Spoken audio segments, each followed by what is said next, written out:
Glitch, nigga. Shit, I'm about to flood the streets like when the levees break. Criminal minds like Garcia can navigate. Flowing while I'm blowing this gas. Niggas no breaks. Niggas not seeing me ever. I mean no day. Fuck around and end up gone. You getting misplaced. You ain't need a shit that I claim. You dealing with grace. Took over the game. I storm like rains mixtape. Thankfully I pin up the smoke like mom mixtape. Counting cheddar shit. I'm about to make a grilled cheese. Niggas be faker than bad bitches with good weeds. On my John Wick shit like Keanu Reeves. Replacements won't be enough. You need the whole team. I've been a G since I could finish my ABCs. Kept it a buck so real niggas look up to me. This butcher boy shit get crazy. When it's sick of me, I'm coughing out these dope bars till they sick of me. Can't get rid of me, still can't find a remedy. Still ball bombers, if it comes to Hennessy. E&E, we own our shit independently. When I go out on a limb, I take extremities. I can see right through transparency. Heard they self-esteem low, insecurities.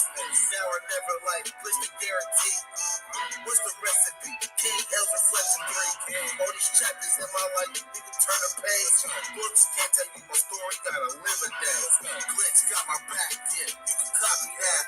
Man, we control the scene, you can copy that. Leave your whole state red like Republicans. Putting fire on the track, now it's bubbling. Put your boys eating it, you in trouble, kid. At first 100 mil, you double. Let's go. All the hustlers getting money, let it show. Automatic nigga, how we get the dough. If it ain't paper, then we probably gotta go. Put your boy shit, nigga, let's go. All the hustlers getting money, let it show. It's automatic nigga, how we get the dough. If it ain't paper, then we probably gotta go. Put your boy shit, nigga, let's go. Blow sick, corona, jealous in the motherfucker. Can't even take a step, that's how far I trust you. This black boy turned to shining king under pressure. West side fat jacks, I took more to measure. Shake the extra, that's business, started being street. Lose what I talk, royal blood flowing free. How on my mind, knows the gang is gone. Read between the lines, it was in my eye. If they ain't got real lines, it ain't hard to spot a counterfeit. Undefeated, ultra real, burn gully mountain shit. Couple high shots, turn on the frozen margaritas.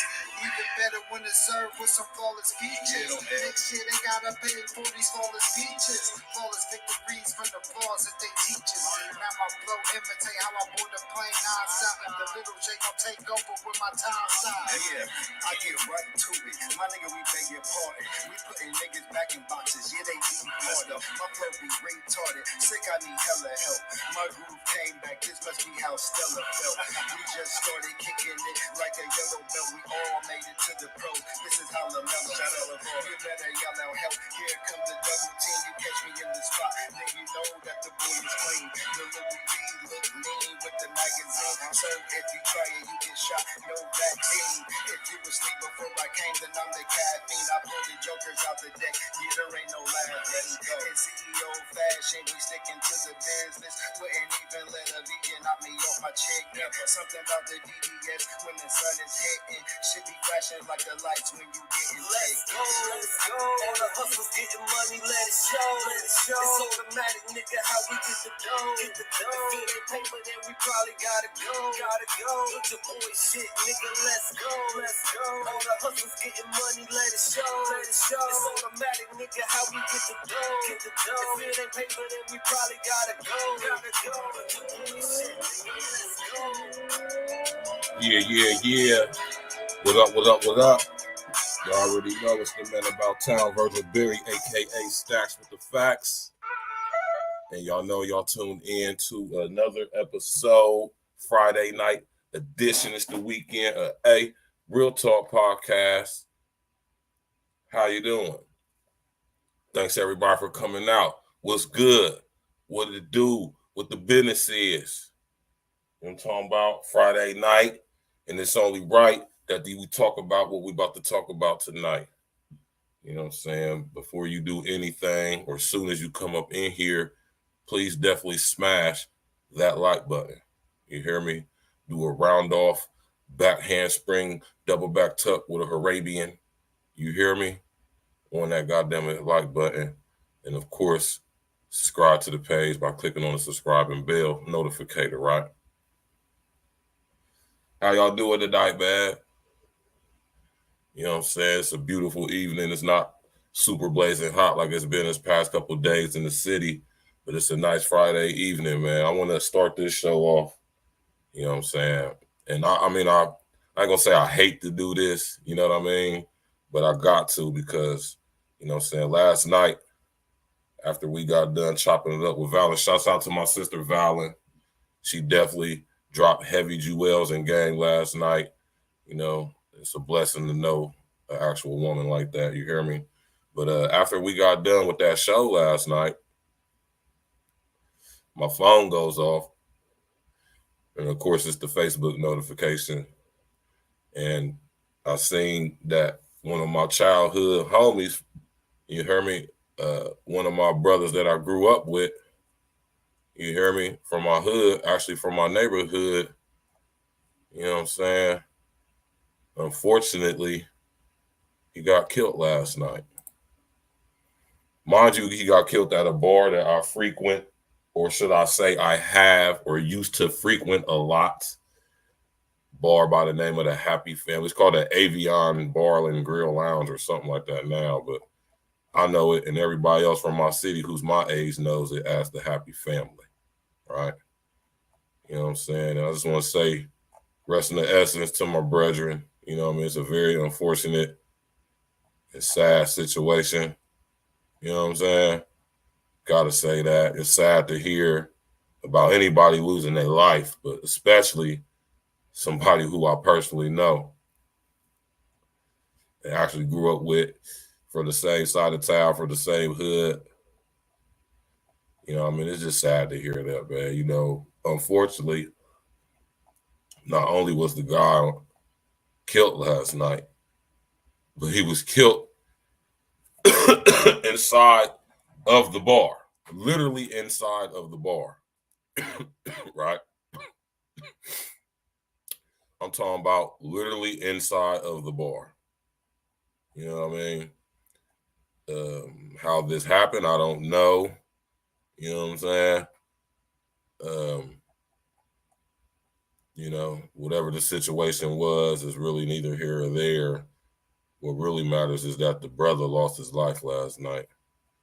And, you know what I'm saying? He was a known guy in the city, you know what I'm saying? Like I say, you know, much like myself, you know what I'm saying? He's a known guy, you know, and, you know, it's just sad, man. You know, he has a son, other children, and it's just sad to hear a brother get his life taken like that, in that manner, in public like that, knowing that he's leaving behind some children. You know what I mean? It's just sad, man. And, you know, this stuff that's going on, you know what I mean? Wild, crazy out here in the streets, man. You know, at some point as men, we got to know when to. But, you know, man, that's how it be sometimes, man. Y'all know y'all done lost homies and stuff like that, friends and people who y'all know. You know what I'm talking about? Guys be in the transition of, you know what I'm saying, changing their life for the better from having a life in the streets. You know what I mean? And sometimes you know, the Most High just call you back before your time is up. You know what I mean? So just, you know, y'all brothers think about that out there, man. You know what I mean? Y'all young brothers out there in the street, or even some of you old niggas out there too, out there wilding in the streets like when we was young, acting crazy, still doing the same stuff, hitting the bar up every night. You know what I'm talking about? Like when we was in our 20s and shit. You know what I'm saying? Ain't nothing wrong with going to have a drink every now and again, though. You know what I mean? But, yeah, man. I just want to say rest in the essence to my brother, Geach. You hear me? My brother, Tyrese, man.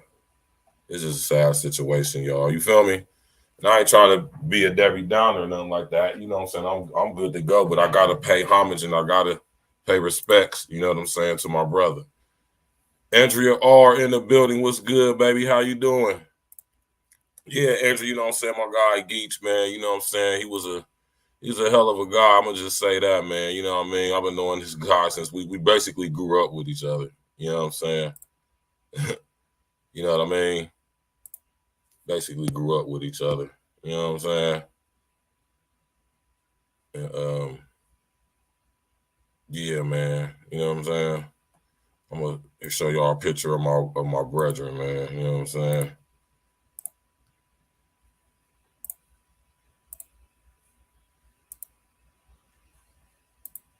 Yeah, that's my guy right there, man. You know what I'm saying? I've been about to have to get his seat. I'm about to have to make a couple of phone calls because, you know what I'm saying, his brothers is my homies too. You know what I'm talking about? You know, so I just want to hit them up and tell them, like, you know what I'm saying, my condolences and stuff, man. And you know, what we're going to be talking about tonight as far as me, you know what I'm saying? It's only, I mean, it's not only is it only right, but it's very much well in context because Geechee right here, resting in essence, my brother Tyrese, you hear me? Resting in essence to him, you know what I'm saying? May the love of the Most High cover him and his family right now, you know what I'm talking about? But, you know what I'm saying? I grew up with this guy right here, man, you know what I'm saying? At one point in time, me, him, my brother who's dead, rest in the essence. You hear me? My homeboy Wax, my homie Tone. Who else? God damn it, what's in there? My T, my dude T, who made the post that I seen that got my attention. Yeah, he was. I'm 40, so yeah, Geese was either 39, about to be 40. I think me and Geese the same age. I don't think he was older than me. He either 39, about to be 40. Maybe he was about to turn 21. I don't know, but I know he was like 40. Yes, this is my guy, man. We grew up with each other, man, for the hood, man. He unfortunately got murdered last night in front of everybody at the bar.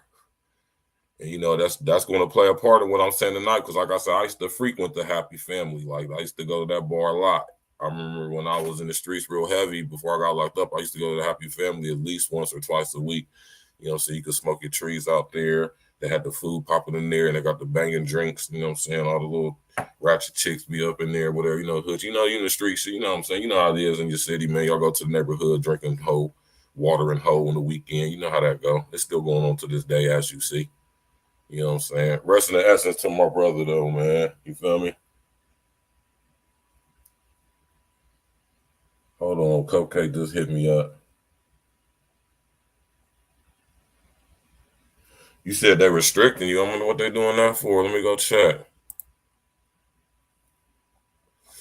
Yeah, because I only see Andrea's comment. So, yeah, Cupcake just hit me up on the phone, Andrea. She said she was trying to engage in the podcast, but for some reason it won't let her do it. Hold on real quick. Go ahead and you know what I'm saying, like unload, try to click back in or something. Yeah, you know, y'all know how YouTube be tripping, man. Yeah, that was my guy right there, Andrea, man. You feel me?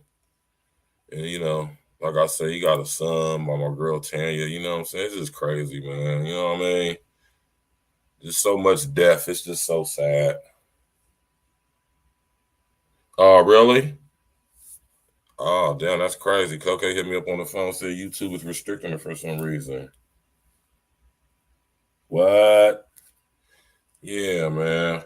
So I just want to say, I want to just dedicate the good first 15 minutes of the show to my brother, man. Rest in the essence to him, man. You know what I mean?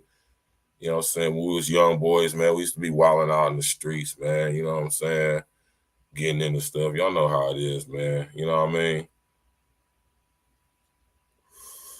And unfortunately lost his life last night. So, you know, so I just want to say rest in the essence to my brother Tyrese Jefferson, a.k.a. Geechee Geech, Aqua Green, North Side, Columbus, Ohio. You hear what I'm talking about? You know what I'm saying? He's a hell of a guy right here, man. He was getting to some bread a little bit in this time. And you know, it's from the last conversation. And this is what's crazy. I'm going to share this story with y'all. You know what I'm saying? The last conversation I had with this guy and the last time I actually seen him was at the very bar where he got killed at, right? And he was telling me, like, man, you know what I'm saying, man, Virg, man, I'm proud of you, man. I see you doing your thing with the, you know what I'm saying, with the media school and all that, with the podcast, getting it jumping off, man, doing that, you know what I'm saying, going live on Facebook. I see you doing your thing, bro. He said, man, I'm proud of you, bro. Keep doing your thing, man. You know what I'm saying? We chopped it up a little bit, you know what I'm saying? And I was on, actually, when I seen him, I was actually on my way out, but I stayed just to chop it up with him for a few, you know what I'm saying? So that was, you know what I mean? Everything happened for a reason, man. You know what I'm talking about? You know what I'm saying? Niggas acting crazy. I know the same shit going on in y'all city too, man. You niggas acting crazy. Niggas still living life like they 19 and 20. We 40 with children and shit. You know what I'm saying? Same thing I told my brother, man. You hear me? You know, I came home, you know what I'm talking about. I'm about to just be real transparent with y'all. You hear me? Like I said, I'm going to dox myself. You hear me? That way it can't be no mistakes about it.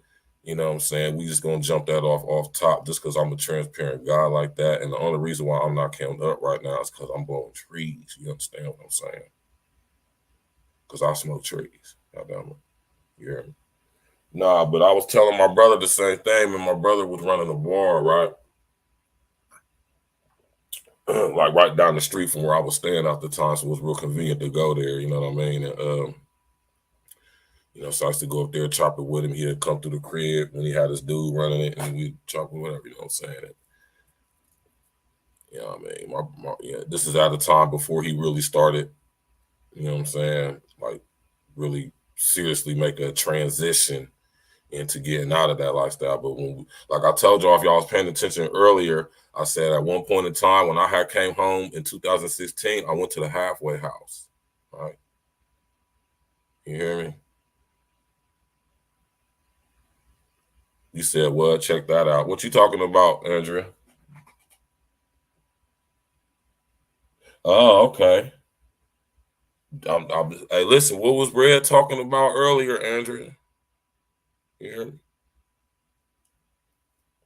YouTube don't want, hold on, let me come up real quick, man. YouTube don't want us real ones on here, man.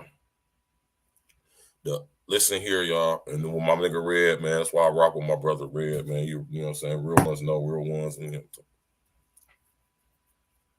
YouTube, listen, and this is what my man Red talking about when he say intellectual property, right? You ain't never heard nobody say a lot of stuff some of us be saying. You hear me? When you a real live cat and you actually lived a real life and you've been through certain things, you understand what I'm saying? You know, certain things just come natural to you, you know what I mean? With the vernacular and all of that, you know what I'm saying? But when it comes to intellectual property, man, you know what I'm saying? Only certain people have the ability. No, I ain't gonna say that. Let me take that back. Everybody has the ability to create intellectual property, but for it to be the type of intellectual property that lasts forever and has an effect on people to where it draws. I appreciate that, Andrea. You know what I'm saying? And it draws people in. People want to use your vernacular and your nomenclature and all of that. You know what I'm saying? Only certain people was blessed with that. My brother Red is one of them, and I'm not bragging, but I'm just letting you know I'm one of them type of guys too. And there's a lot of other guys like that too. Case in point, the unofficial artificial intelligence. I'm about to get that shit on a t-shirt. You hear me? The unintelligent artificial intelligence. You hear me? It's with Facebook, I mean, with Facebook too, but Google's using that. And it's learning us, right? And through these interactions, it's getting a gauge of how humans think. And then how can I explain this, man? I know some of y'all understand this. They think electronically. So they're thinking in absolutes and in numbers and analytics and equations. Think about that, man. You hear me?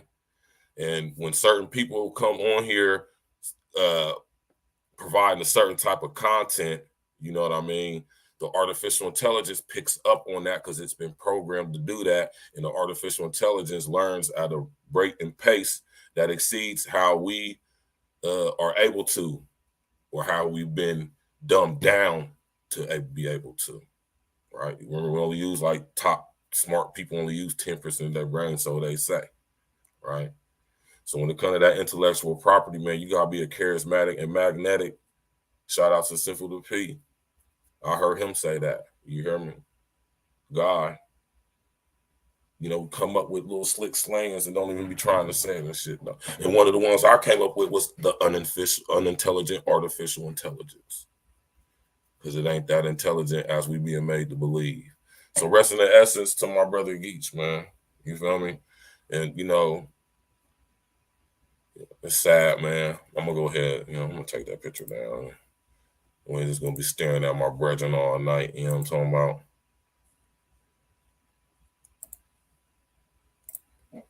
You know what I'm talking about? We ain't going to do that. But, yeah, rest in the essence to my brother Geach, man. You know what I'm saying? Like I said, may the love of the Most High, you know what I'm saying, cover him and all his family right now, man. You know what I'm saying? Because I know they need it. But as y'all see by the title, right? Y'all see the title of the show, man. You hear me?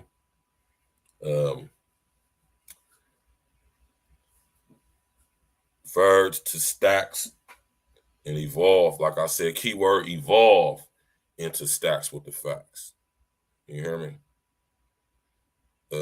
Virg is just, yeah, that's me, Virgil Berry. Notice I go by my real name and not by, you know, only something. You notice when you look at my stuff, wherever you see me in the chat, you notice my name, right? You know what I'm saying? Not to say that there's anything with not using your name or letting your name be known, but you know what I'm saying?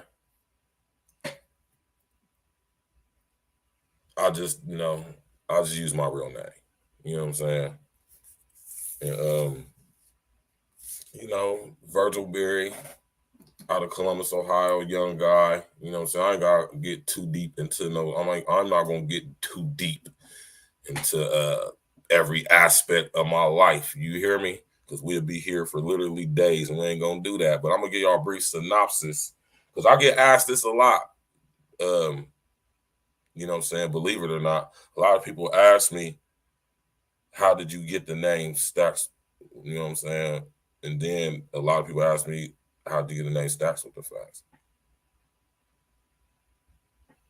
And that's why we rock with you, Andrea R, because you support.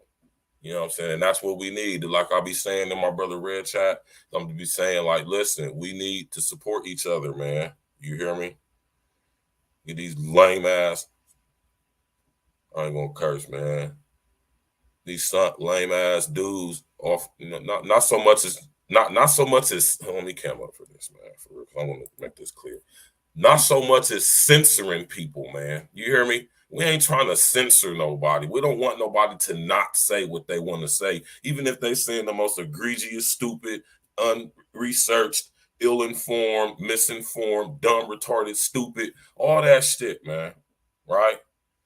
They have the right to say that, just like we have a right to challenge it. See, that's what we need to be advocating for. We don't want to shut nobody up or silence nobody, but when motherfuckers get found out to be frauds and on this goddamn internet perping and putting on facades and all that shit, man, it's only right that they get exposed, and it's only right that they get blazed and clowned for that shit too, man. You hear me? Let me just say that. No matter who they is, you know, it's too much crazy stuff going on out here to be on some bullshit through this internet when they got stuff like HR 1955. You hear me? But anyway, you know what I'm saying? What Andrea say? Andrea said YouTube wants to push a certain narrative propaganda, but the real ones that are educating and helping people grow, bringing people together, they don't get that treat. Exactly. And listen here, let me come right on back up because I almost forgot to say it. And just because my brother read me, anybody else, just because we get on here and we come up and we talk about whatever we talk about, right? And we sit up here and challenge this stuff. That don't mean we hating. That don't mean we jealous. That don't mean we salty or none of that hoe ass, lame ass shit you fuck niggas be talking about, man. We're calling out the obvious. Calling out the obvious, man. This stuff that's going on YouTube, man. This fuckery, this bullshit that's going on YouTube. Not just YouTube, though, but YouTube is social engineering as well. So it's YouTube, Facebook, Twitter, Instagram, whatever, Bigo, whatever that shit is. All that shit, man. You hear me? And if we're going to be called jealous, salty, just because we calling that shit out, then I guess I'm jealous and salty then. Not really, though. But y'all can have that if y'all want to have that. If y'all want to say that, go ahead and say that. Don't care. I'm not going to stop doing what I'm doing. I know my brother Red ain't going to stop doing what he doing. I know niggas like Sinful ain't going to stop doing what they doing. Jap ain't going to stop doing what he doing. O'Shea ain't going to stop doing. Nobody's going to stop doing what they doing. That's actually got some bit, if not even got some solidness to them. You hear me? You know what I'm saying? And when I say the streets is where it matters, man, if you know what I'm talking about, you know what I'm talking about. You hear me? You know what I'm saying? So when it comes to this here YouTube, man, they got an agenda. They definitely got an agenda. And their agenda is to silence anybody who could possibly, potentially, not only bring people together, right, but also have influence and create stuff that's just outside of that, though. This is how you can create wealth for yourself. Some people make a lot of money on here. And if they, and this is a ill form, this is how you know this is machines. This is how you know this is machines. This is how you know this is machines doing this. And I say that because they think in absolutes, analytics, like a calculator, like a, how I want to say it, like a sentient calculator, if you would. You hear me? And it thinks in absolutes, man. Understand what I mean when I say that. You feel me? And it's agendas going on, and this ain't no, listen here, y'all. Because a lot of people, when I first came home, used to be on this conspiracy stuff with me until a lot of stuff that I told them was going on start happening.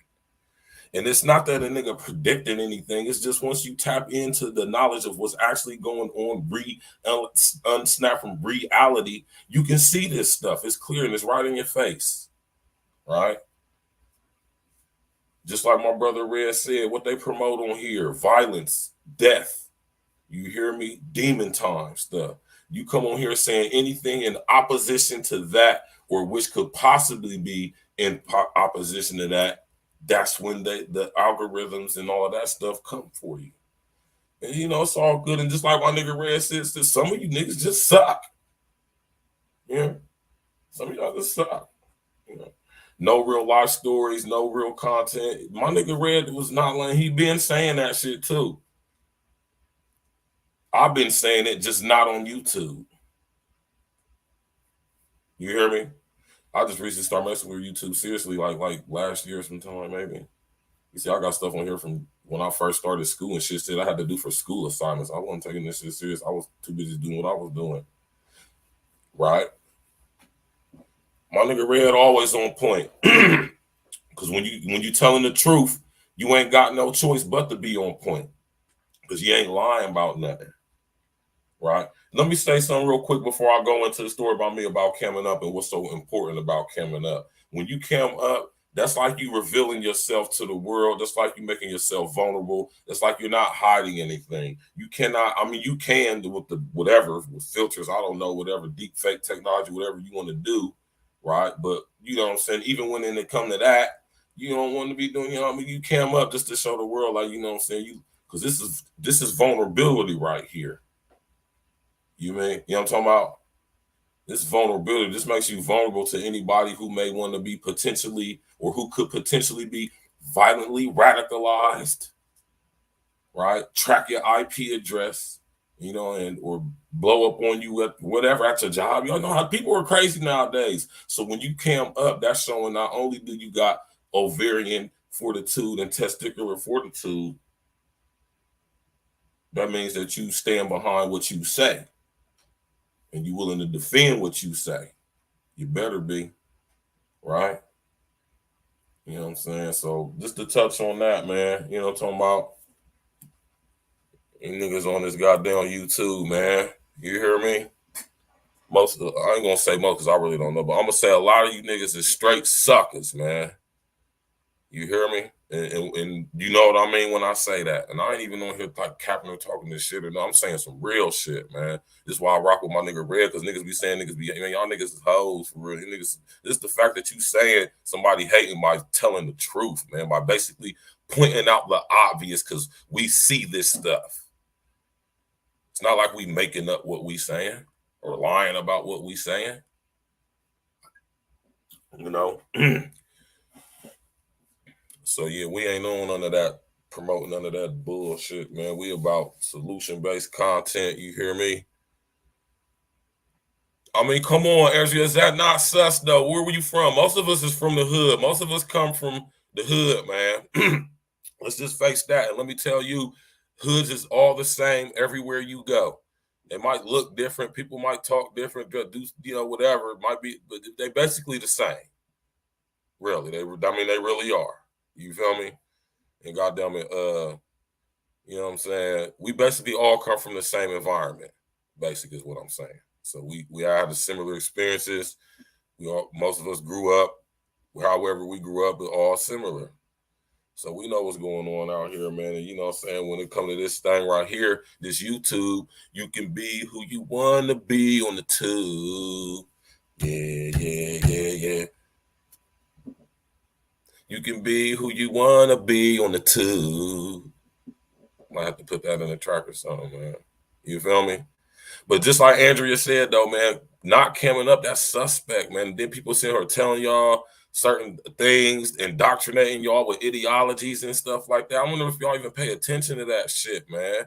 When you sit up here and engage with this technology to the level that we do and listening to these people with their rhetoric, you hear me?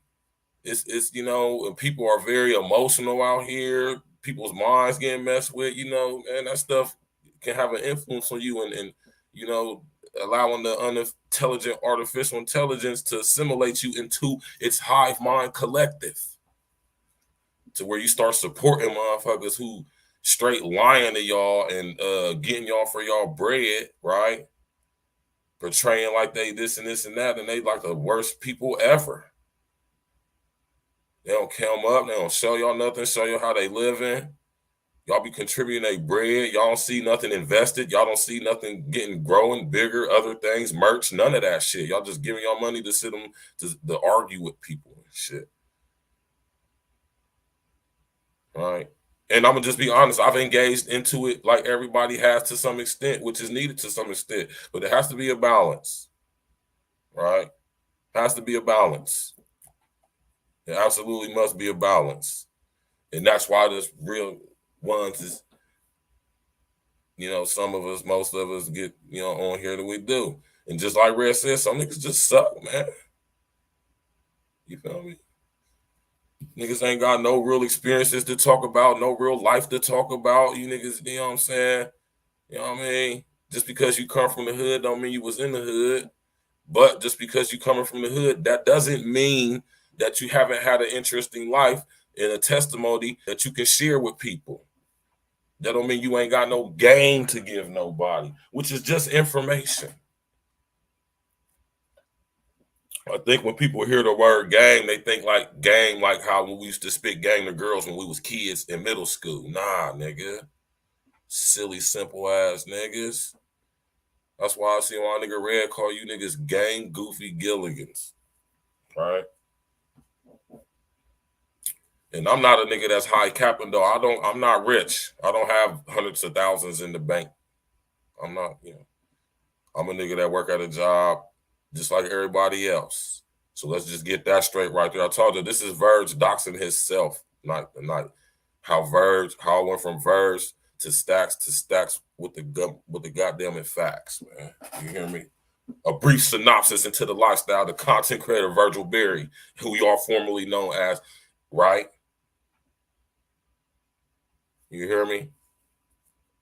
All right, man, like, come on, man. It ain't no need to be coming on this goddamn internet, this YouTube, and just perping, man. That's just because it's so easy to find out what people want to find out about you if you are living a fraudulent facade of a persona, of an avatar, right? Remember in the Matrix when when Morpheus was telling Neo about residual self-image, the mental projection of your digital self.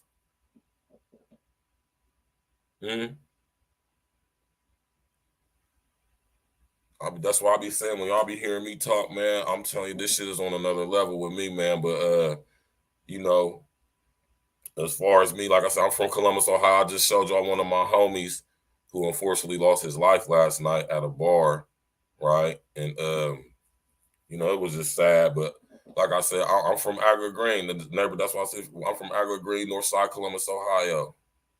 One of the known hoods in the city. You hear me? That ain't even no cap. That's a fact. You hear me? As the young people say. And just grew up, you know. I'll get into other aspects of that as, you know, we get on here. But as of right now, I just grew up, and like I said, in the hood like any other kid in any other city. Grew up in the hood. God damn it. You know what I'm saying? Mom was on drugs. My dad was on drugs. You feel me? In the streets. Started selling dope at a young age. You know what I'm saying? My brother was a real known drug dealer in the city. You hear me? Hustler in the city. Rest in the essence to my brother K-Ro. You hear me? Matter of fact, I was saying we're gonna take a walk through the life of Stacks. You hear me? Virgil Berry. God damn it. You hear me? And I'm gonna show y'all some pictures. Let me pull up a picture of my brother real quick, man. I know I got one in here. I got a picture. I'm gonna have to probably scroll on down. But yeah, though, man, you know what I'm saying? I'm looking for a picture of my brother, man. You know what I'm talking about? Hold on, and now let me explain this real quick because I know some of y'all might be thinking like, this nigga Virg's bugging, man. Right? The picture was sideways, the thumbnail. You know what I'm saying? And that was because for some reason I couldn't crop the picture and flip the picture to the way I wanted it to be, so I just did it like that. But that's the picture right there. You hear me? That's the picture right there. That's Stacks right there. You hear me? It's all the same person, you know what I'm saying, but different stages in our life, you know what I'm saying, you know, and that's why I like to take pictures because they're frozen images in the experience. Well, like I said, I grew up in Agua Green, North Side, Columbus, Ohio, you know what I'm saying, just like any other kid growing up in the hood, going through the, you know, same stuff a lot of people go through. My moms and dads was on drugs, my dad, but my mom and dad was married, though, when they had me and my sister, though. They was married for a good 4 years when they had, you know, I'm talking about 4 or 5 years, but they got a divorce, you know what I'm saying, unfortunately, due to whatever situation was going on between them. And, you know, my dad stayed in my life throughout my life on and off, though, but it was periods of time when he was gone for periods of time. But me and my dad got a beautiful relationship now. Matter of fact, me and my dad doing a show tomorrow. So, you know, I'll make a post about it. But yeah, though, you know, just grew up in the hood, you know what I'm talking about. Like I said, I'll get into other aspects of that in future episodes. You hear me? We ain't about to get all deep into it right now. We ain't gonna drag this out for too long. Just a brief synopsis, you know what I mean? Went to Mifflin Middle School, like most people from my area of town. You know what I'm talking about? Matter of fact, my girl Lacey, who was on the show the other night, Lacey, she went to the same middle school as I did. Cupcake went to the same middle school as I did. She's from the hood too. She ain't from Agua Green, but she's from Somerset, which is the neighborhood next to my neighborhood. We all the same area, so you know. You hear me? Just, you know, all that. But that picture right there, though, that picture was taken back in 2008, I want to say. You hear me? That was at a bar that used to be called Mitch's. It's a Chinese restaurant now. You hear me? Hit that like button, man. I'm giving y'all a personal walk into. I'm giving y'all a walk into my personal life, man. I'm doxing myself, man. You hear me? Tonight, I'm gonna dox myself in case one of these lame ass fuck niggas on YouTube feel like they want to try to dox some goddamn body or something like that. Maybe somebody don't want to dox me. Maybe I'm reaching. Maybe I'm feeling myself too much, right? Either way it go, I'm gonna do it myself before anybody else do it. You heard me? All right. growing up in middle, you know what I'm saying, Agri Green, northeast side of Columbus, you know what I'm saying? You know what I'm talking about? It was crazy growing up. That guy Get You, he grew up in the same neighborhood too. You know what I'm saying? You know, regular stuff. Young boys exposed to too much, doing too much. It was nothing but niggas getting money. You know what I'm saying? Niggas was hustling, getting money in my hood, man. It wasn't too much gang banging going on in my hood. You know what I'm talking about? To be honest with you, although we got gangs in Columbus, but I'm gonna say this. I ain't gonna say gang banging ain't something that's popping in because it always has been. It's always been Bloods, Crips, GDs in my city, but it's not popping to where it's like niggas is dying behind like actual gang deaths. Like you know, it used to be at one point, but not so much since I've been home for real. You know what I'm talking about? And that's just being honest with y'all, man. But you know, so like I said, northeast side of Columbus, Ohio, Agri Green.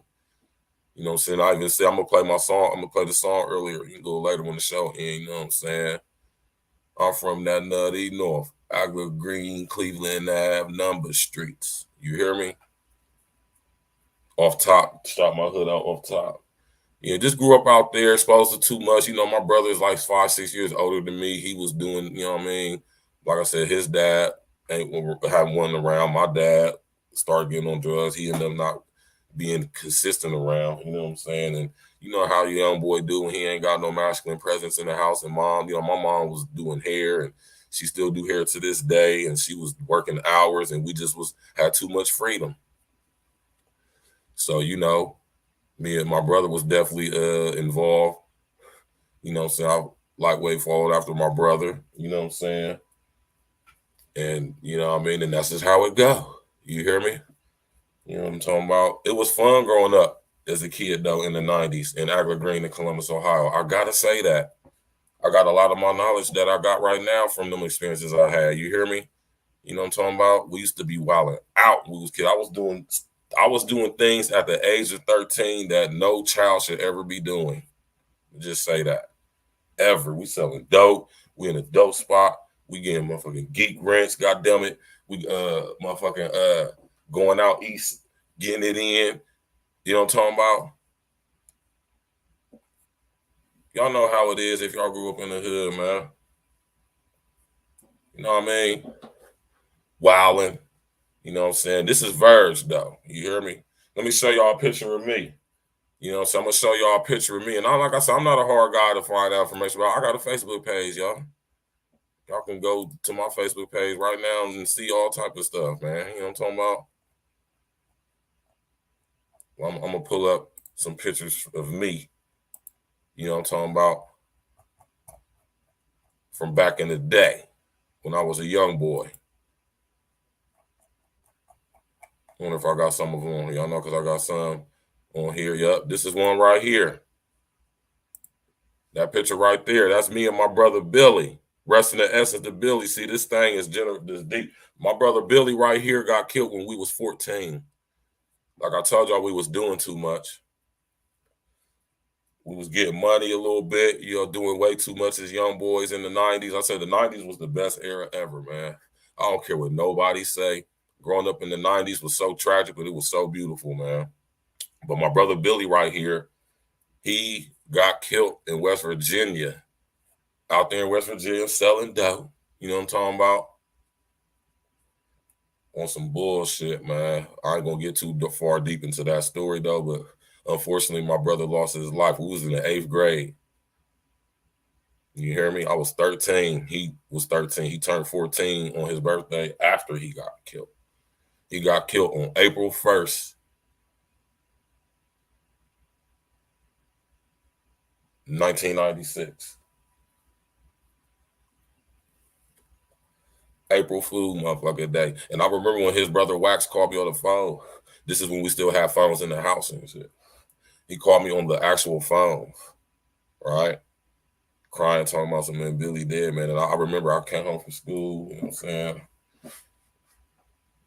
And that nigga called the crib and answered the phone. And he told me that this nigga right here got killed, man. He said Billy did, but it was so tragic. It really affected my hood a lot. And then it's been like an ongoing thing ever since. You know what I'm talking about? With the recent passing of my boy Geesey just last night. You hear me? That's my brother Billy right there, man. If that boy Billy was alive to this day, no telling what that nigga be doing. You hear me? That boy was crazy, man. You hear me? Boy was wild. That was my nigga though. My brother. You feel me? We got into so much shit when we was young boys. You hear me? Here go another picture right here. Now this picture right here, this is Billy right here. That's me behind him. That's my sister right there. My mom is even in this picture. My boy B is in this picture. And my boy Spark is in this picture. You know what I'm talking about? You know what I'm saying? When I say normal, and when you think about using that word normal, as far as what I'm talking about, you know what I'm saying? You like, damn, you know what I'm saying? That's what's normal. But and here go another one. Here go another one of my young homies right here. This my little bro Paris. I got him tattooed on my arm though. You know what I'm talking about? He got killed in 2006. Right? In front, we was all out there that night. It was crazy how that shit went down. This little nigga right here, you hear me? My little bro right here. This little nigga was ahead of his time, but more than Billy was. I gotta say that. My little nigga Paris, man, rest in the essence to him. You hear me? My little nigga was off the chain. He was a very smart dude. Even through all of this stuff he was doing at his age, he took his ass to school every goddamn day. You know what I mean? He got killed before he can even graduate. You know what I'm saying? Here go a picture right here. You know what I'm talking about? This is a picture of me and my daughter when my daughter was like 6 months, I think, at the time. That's at the Juneteenth festival. This is like a little bit before I got locked up right here. And you can think about what time it was because look how big my goddamn shirt is. You hear me? I'm doxing myself tonight, y'all. You hear me? Like y'all can go see all this stuff, man. This is why I be telling y'all, everybody trying to act like everything's so private and we put so much of our life online. You understand what I'm saying? You really, you might as well destroy the privacy. Like privacy is a thing of the past, man. It's over with for privacy. Yeah, I know I got a picture of my brother in here. That's my bro K-Ro right there. You feel me? Rest in the essence to him. You know what I'm saying? He unfortunately got killed by his chick he was messing with. I would have thought all the crazy stuff he did in the streets, a nigga would have he would have got done like that though. But nah, he got killed by a broad on some bullshit. You hear me? You know what I'm talking about? So man, yeah, man. Walk with me, man. This is why I say tap in and walk with me, man. When I say I'm a real one, man, I ain't just saying that shit because I think I'm fly and I'm all this and all that bullshit, man. I say that shit because that shit is fucking true, man. You hear me? I say it because it's true. So, you know what I mean? Went to high school, went to COS 2000 in high school. You know what I'm saying? It was a new hybrid school. Now that I'm grown and I've done my research into such thing, it was a hybrid school. You know what I mean? First of its kind, not only in Columbus, but in Ohio as well. A school that was geared toward focusing on academics on a collegiate level for high school students. My nigga Glitch the Guarantee in the building. Yeah, I got to, Glitch, man. I got to, bruh. I absolutely have to. It's only right. You know what I'm saying? I got to keep it a whole buck every trip. Like my man Glitch say. Got to keep it a whole buck, man. You hear me? So we went to COS 2000 high school. And that's where I met Valen's fiance, who was on the show last night. That's where I met my nigga Court. You know what I'm talking about? Let me pull up the pics again, man. You hear me? That's where I met my brother Court at. You know what I'm talking about? And, went to high school. You know what I'm saying? Like I said, middle school, wilding out. You see my boy Billy got killed. You know what I'm talking about? Goddamn it. high school was fun, man. Like I said, my high school was the first high school kind of like our high school. They didn't have a building for us, right? This is 1996 now, y'all. And they have a building for us. So they placed us in the vocational building of another school that was called Lyndon McKinley High School, right? And, yeah, they had us in Lyndon McKinley, and we was up there, and for our 9th grade year and for our 10th and 11th grade year, and I'll come up for this real quick. For our 10th and 11th grade year, we was at my middle school, Mifflin Middle School, where I went to middle school with Cupcake. I went to middle school with Paris' brother, Brandon. I went to middle school with my nigga Nino. You know what I'm talking about? So many people, you know what I'm saying? And high school was fun, man. I'm gonna keep it real with y'all. High school was some of the best experience of my life. At high school, I met some of my lifelong friends that I have to this day, like Quarter. You know, I met Glitch not too long after that. Well, you know, I'm gonna say a lot long after that, but you know what I'm saying? I've been knowing God, just anybody, my dude, you hear me? And going to high school was fun. You know what I'm saying? It was real fun with me because this is when I really started getting to a little bit of money. You know what I'm talking about? So high school was super fun. You know what I mean? Getting fresh, going to the mall. You know what I'm saying? Me and my guys, we were some of the first guys out of school with cars, so we leave, go to the mall, go get J's and shit. You know what I'm saying? Shit just was fun, man. You know what I mean? Growing up in Columbus, like I said, the 90s was beautiful, man. You hear me? And with all of that going on, though, you know, it's a lot of tragedy. As you see, you know, my boy Billy died, got killed. We was young boys. You know what I'm saying? And I got to say, for to experience something like that at the young age like that, y'all, that's very traumatic. You know what I'm saying? As a man, I can sit up here and tell y'all that I realized how that affected me when I was a child. You hear me? Rest in essence to my brother Billy. Rest in essence to Paris. I got Paris tattooed on my arm right here. You know what I'm saying? So yeah, just went to college 2000 high school. We was at my middle school for 2 years. It was a half middle school, half high school. It was only 2 grades there, the freshman and sophomore class, right? And then the next year was sophomore. Yeah, so yeah, then eventually my senior year, we ended up transferring to Eastmore High School, and it became Eastmore Academy. It was a whole big split thing when they started doing all this zoning, moving people out to the suburbs. That's what I'm saying. Now that I'm an adult now and I'm a man and I have understanding certain things, I can remember through my childhood how this program and indoctrination has been implemented. I see it now. You feel me? And you know, the school, it was a beautiful, like I said, high school was a beautiful experience for me. You know what I'm saying? Like I said, I met a lot of my friends, my brothers to this day, childhood friends. You hear me? You know what I'm saying? Like I said, I was still in the streets at the time too. You know what I mean? So I you know, getting to the money a little bit. You know what I mean? We was young boys. I stayed when I had moved out of the hood, and I'll get into this story some other time. Moved out of the hood, you know what I'm saying? I moved out east. This is where I met all my, you know, when I moved out east from Ivy Grade from up north, and I moved out east, and I was going to Eastmore Academy, and this is where I met a lot of my friends that I've met out that way as well. You know what I'm saying? Like I said, going to high school, it was fun for me, man. I ain't gonna sit here and lie to you, man. You know what I'm saying? It was fun. You know what I mean? Growing up in the city in the 90s, high school, you know what I'm saying? All the chicks, you know what I'm saying? All the girls, you know what I mean? Coming to school, pulling up, driving, that just was fun, man. You know what I mean? The 90s was the absolute best era to grow up in. I'm telling y'all that right now. Ain't gonna be nothing like it. You know what I'm saying? And you notice guys who's around my age, no matter where they from, you know what I'm saying, you tend to find a lot of solid guys, man.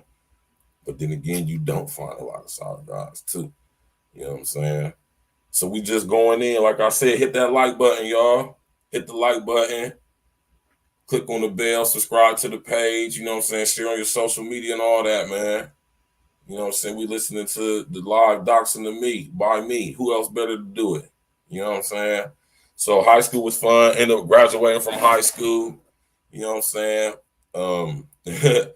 a funny story from my high school experience, man. When it came to graduation, right?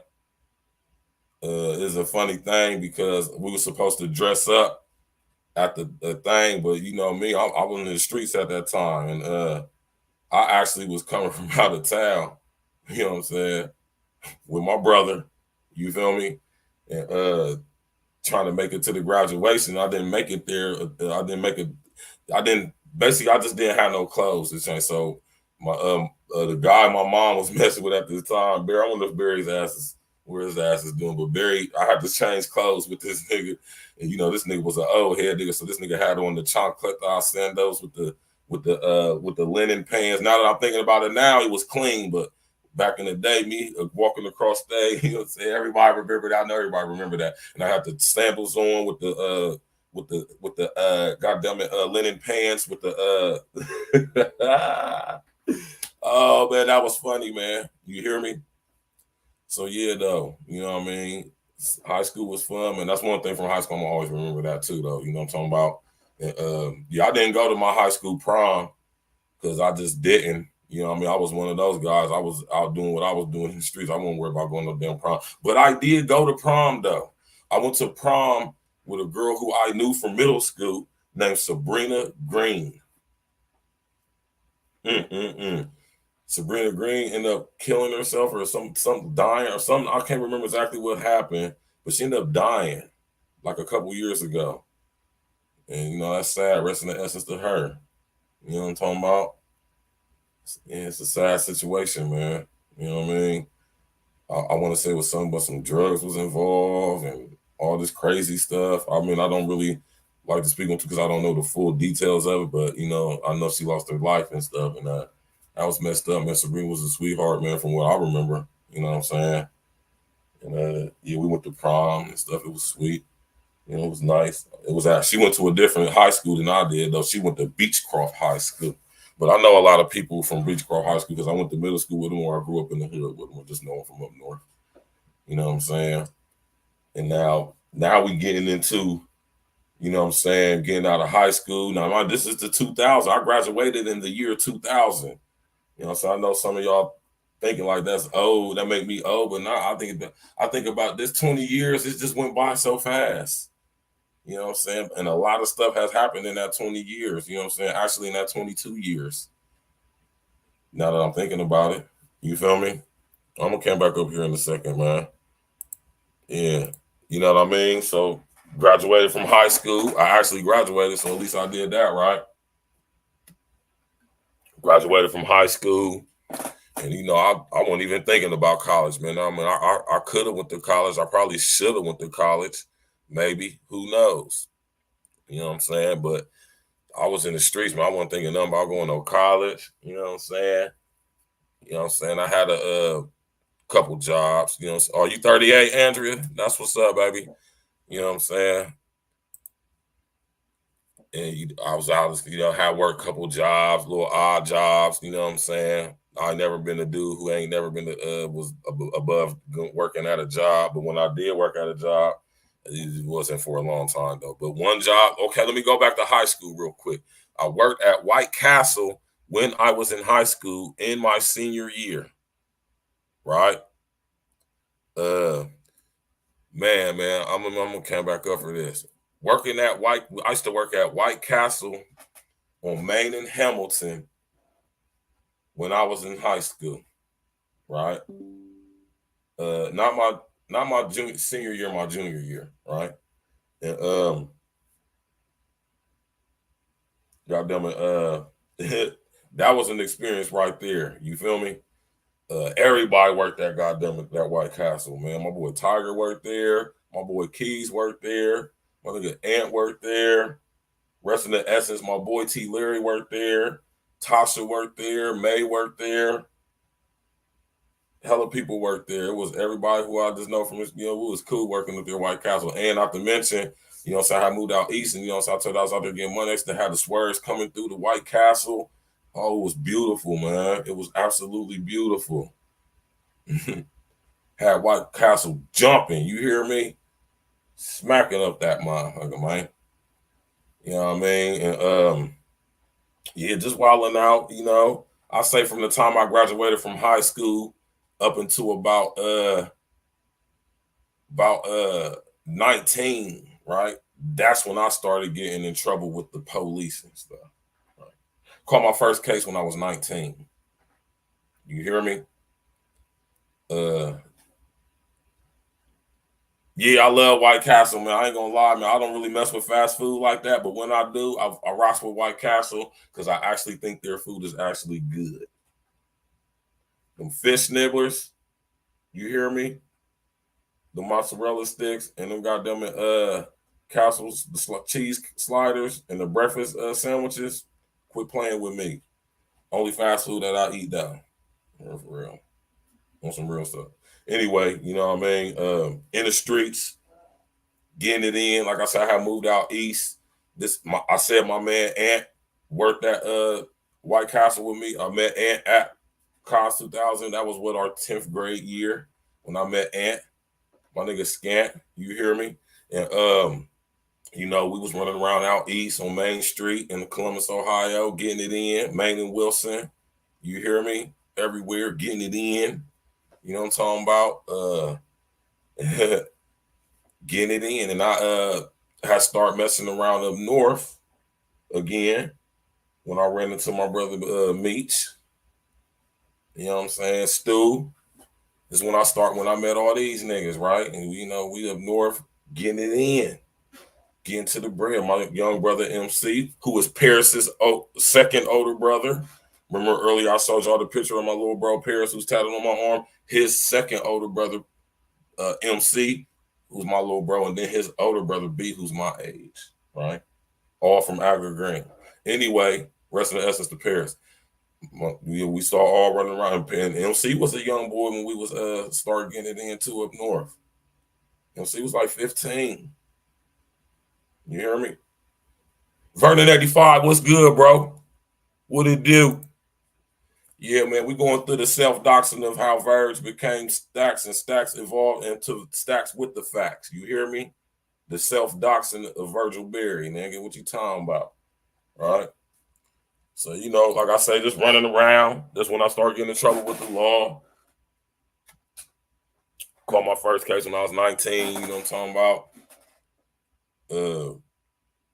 SWAT raid. You hear me? Straight SWAT raid. And I'm telling y'all right now, I'm gonna come back up for this.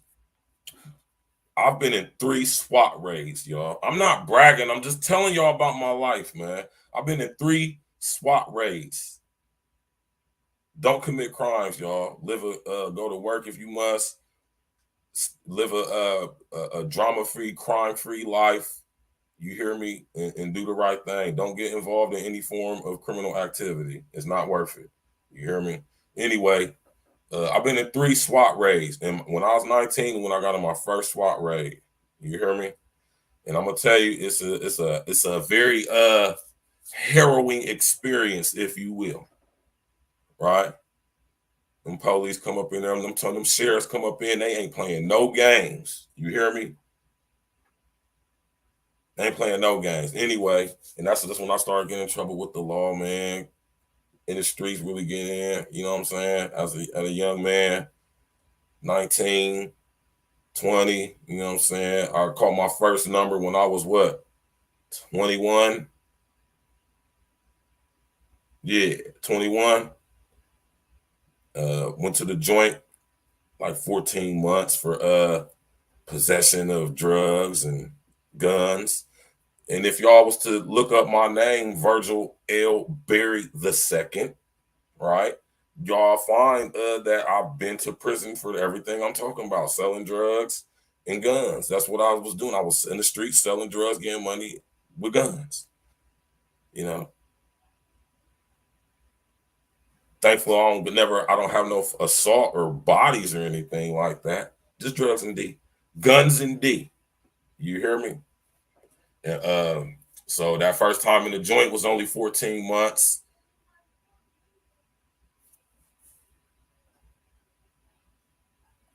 Hold on.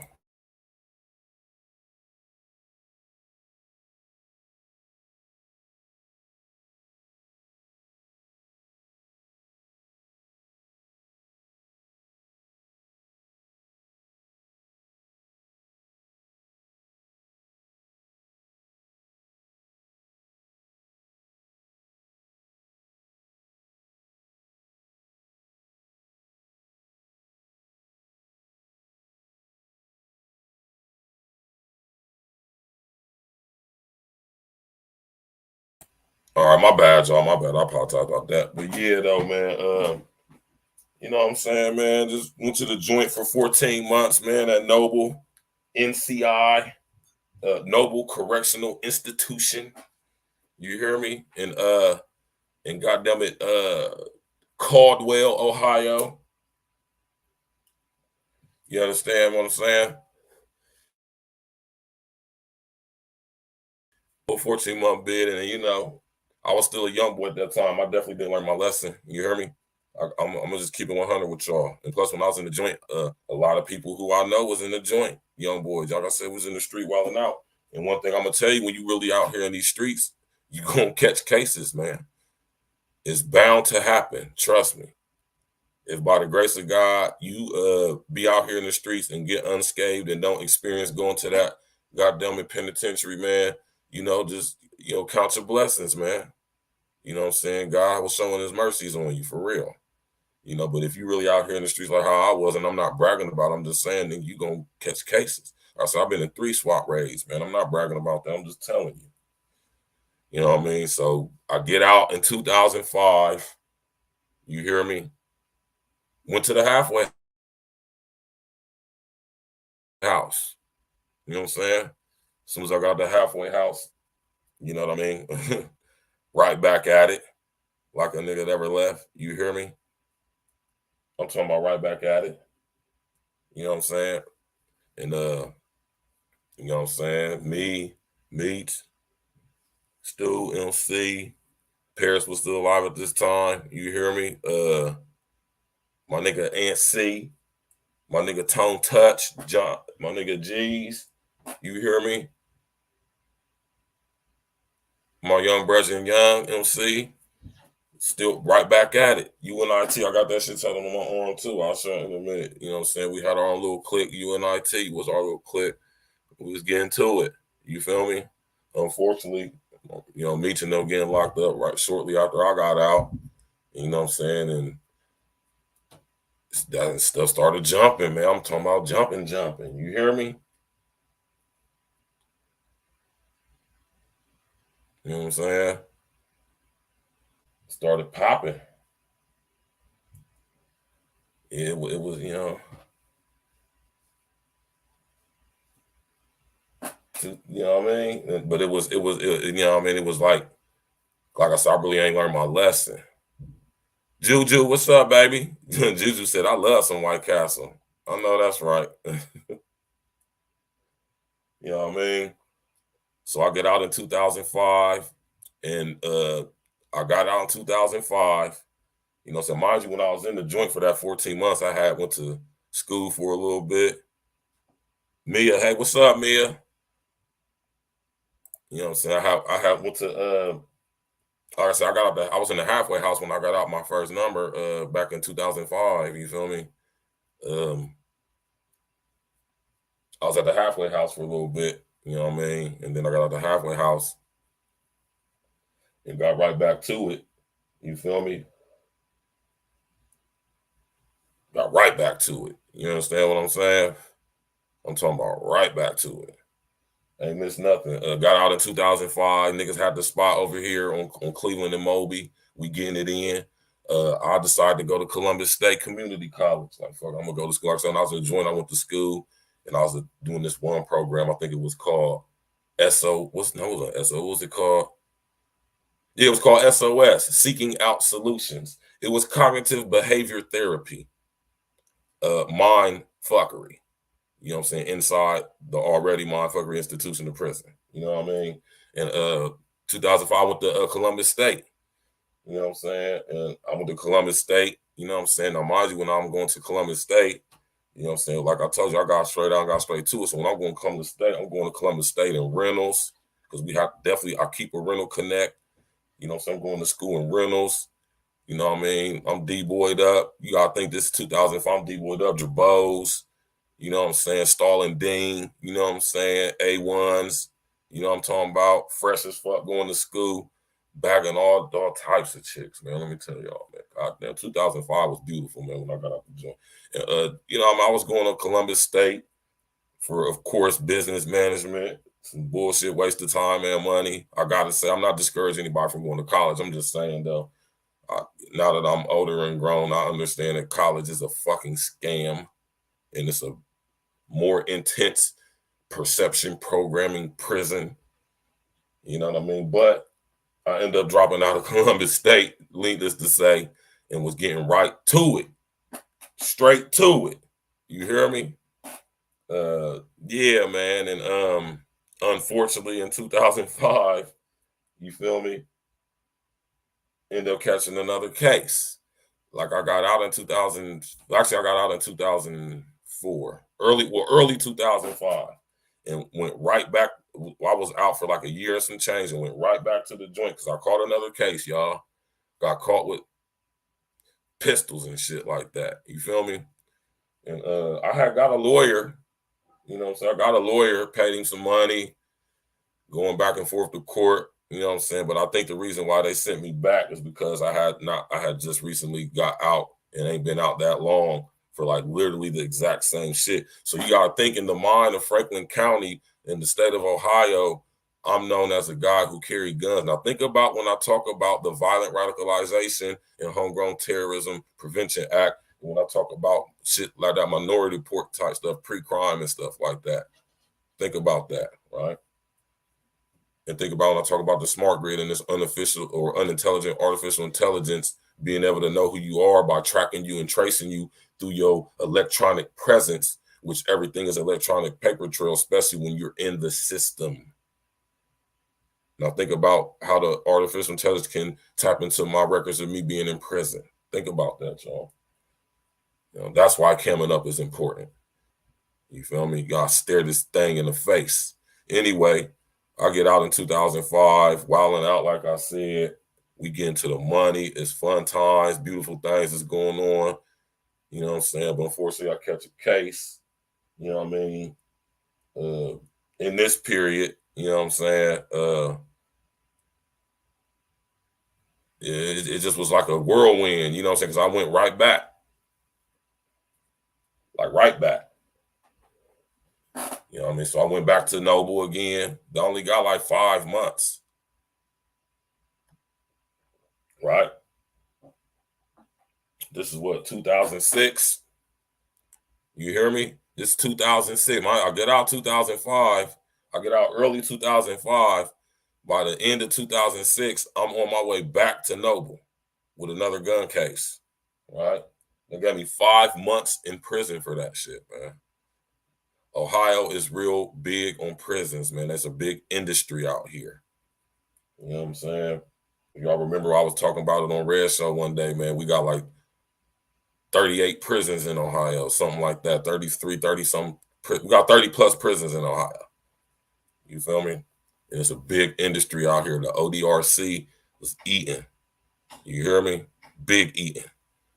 You know what I'm saying? So I went back to the joint for a couple months. You know what I'm saying? Shout out to my homie, Mr. Pringle the Barber. I'm going to have him on the show here recently, shortly. You know what I'm saying? I met him the first time I was doing it, and then I came back. Niggas like, damn, Virg, you came back already? Like, I ain't gonna lie, I ain't had no plan when I got out that first time. That shit was like a slap on the wrist. I'm gonna be honest with you. I was still young, still doing what I was doing. And, it just be happening like that.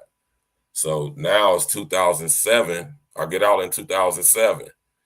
Ain't really too much to talk about being in the joint for 5 months, because that shit went by like that. And it just, just was like a small little ghetto vacation. You hear me? So I get out 2007. You hear me? I get out in 2007. And 2007, it's the same thing. I'm going to be honest with you. Straight to it. And when I got locked up in 2005, right? Or should I now?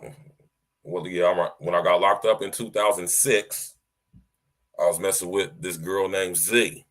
She was from New York. You feel me? She was a little bit older than me too. I was on my young boy shit. You hear me? You know what I'm saying? Z married and everything now. You know what I'm talking about? And, she a chef and everything now, doing her thing. You hear me? Was messing with Z and while I was out in 2005 and shit. Met her in the summer of 2006.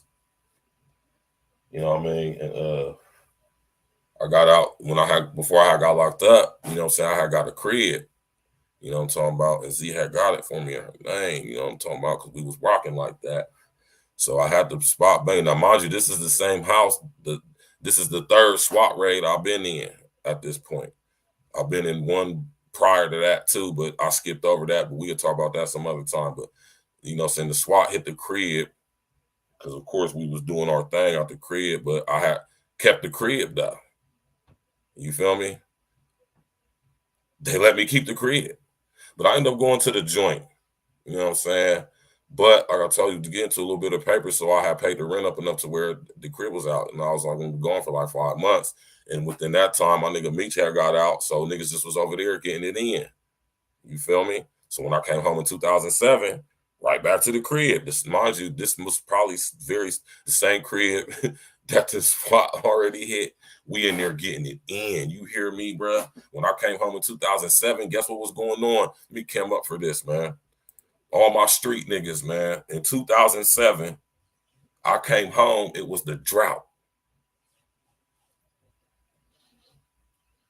You hear me? Now, mind you, when I left in 2006, it was lovely. It was beautiful. I mean, it was absolutely beautiful. I'm talking about bricks was going for like 15, 20. And we was eating, getting it in on P Street, resting the essence to my brother Paris. You hear me? Paris got killed in 2006.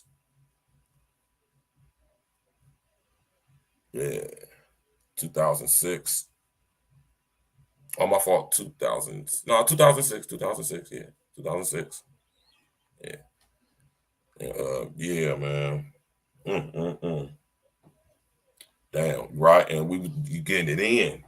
2006 was that summer. 2000. That was the summer that Jeezy was really out popping. You hear me? When I got out the joint, man, in 05, man, I was kicking it with my brother, resting the essence to K-Rock. That nigga K-Rock came and picked me up from the halfway house. He was in a blue Montero Sport SUV, Mitsubishi. And that nigga was banging that motherfucking dun, dun, dun, dun, dun, dun, dun, dun, dun. Yeah, I heard that Jeezy. That was all. I shouldn't have heard that, man. And I'll be thinking about that back now in retrospect. Like, I wasn't supposed to hear that, man. Yeah. I heard that Jeezy. You ain't never seen them pies. I'm talking so much white, it'll hurt your eyes. Man, listen. So I get out in 2007. We still got the crib bunking over here on Minnesota going down, but it's the drought. So I got respect for my niggas hustle hand. I will say that, even though everything happened between us and things is how they are now, whatever. But you know, my niggas is definitely some hustles and they had that shit down. When I came home, even though it was a drought and it was fucked up, right? Niggas still had the operation going, rolling and controlling. You hear me? And of course, niggas blessed me when I came home. I gotta say that. You hear me? Gotta say that. You know, but me and Z, we end up, you know, breaking up for reasons that I could talk about some other time. But, you know, Z, you know, she's still my people. You know, she, like I said, she been doing her thing and everything now. And so we had the crib on Minnesota. But as I come home, you know what I'm saying? Like I said, it's the drought. This is 07. Y'all remember the drought? This is when GC came up. Man, it's the drought. Right? All my street niggas remember. If you were a real street nigga in 2007, that old drought hit. It was bad out here, but it was great.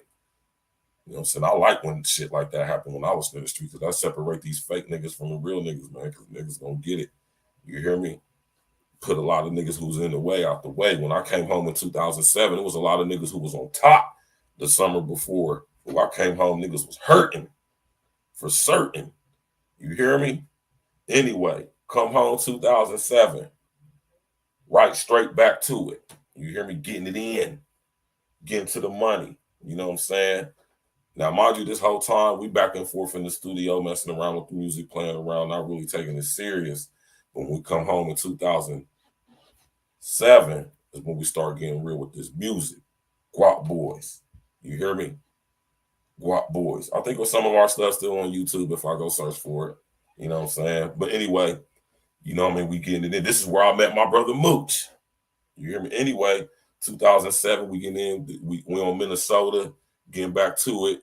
You know what I'm saying? We getting it in, starting to get a little bit blazing over here at the crib on Minnesota again. Now, mind you, the crib on Minnesota already been hit by the SWAT.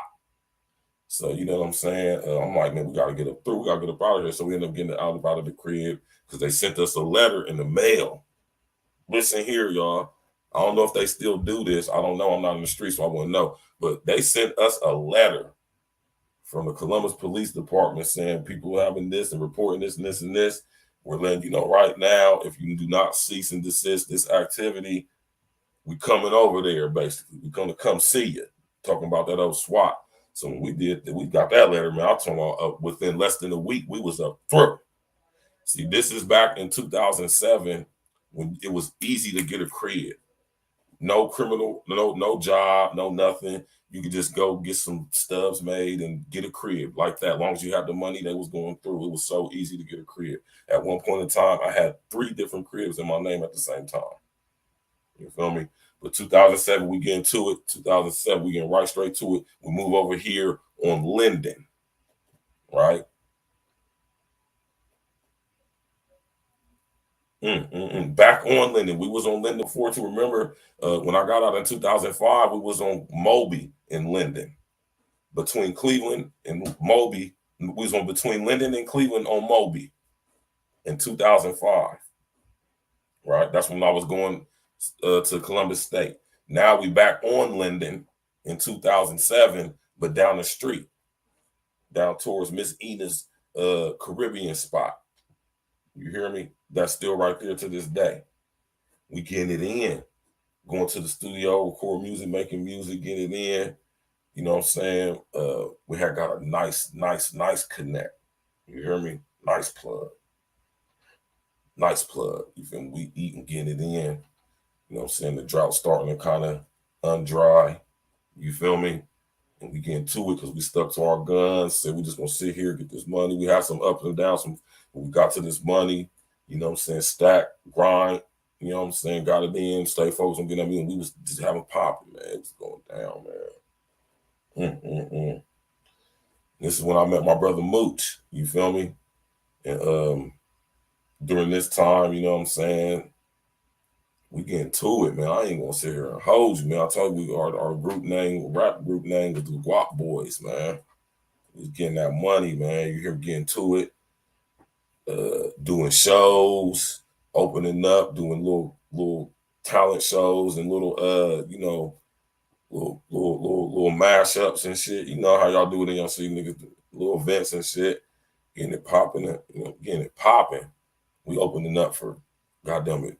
Mad people, man. It was fun, man. Now, mind you, this is around the same time in the city where the feds was in the city. And a lot of niggas was getting popped by the feds. You hear me? And we just getting into it, man. When we moved back on Republic, P Street. You hear me? Back on P Street. And in this period, in this time frame that I'm talking about, this is where I met my daughter's mother. You hear me? My little nigga MC, right? Paris's second older brother. He was messing with this girl named Mercedes. You hear me? And Mercedes, you know what I mean, her brother was a nigga who was out of town. That's what, man, damn, rest in the essence to Danny. Damn, Danny got killed too. Mercedes' brother Danny was a nigga who was from the west side of Columbus who was getting to the paper, but these niggas was out of town and goddamn it, they was in goddamn it, no, that wasn't in Parkersburg. That was in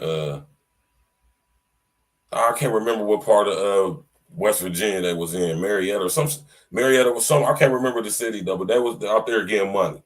And that was Mercedes' brother, right?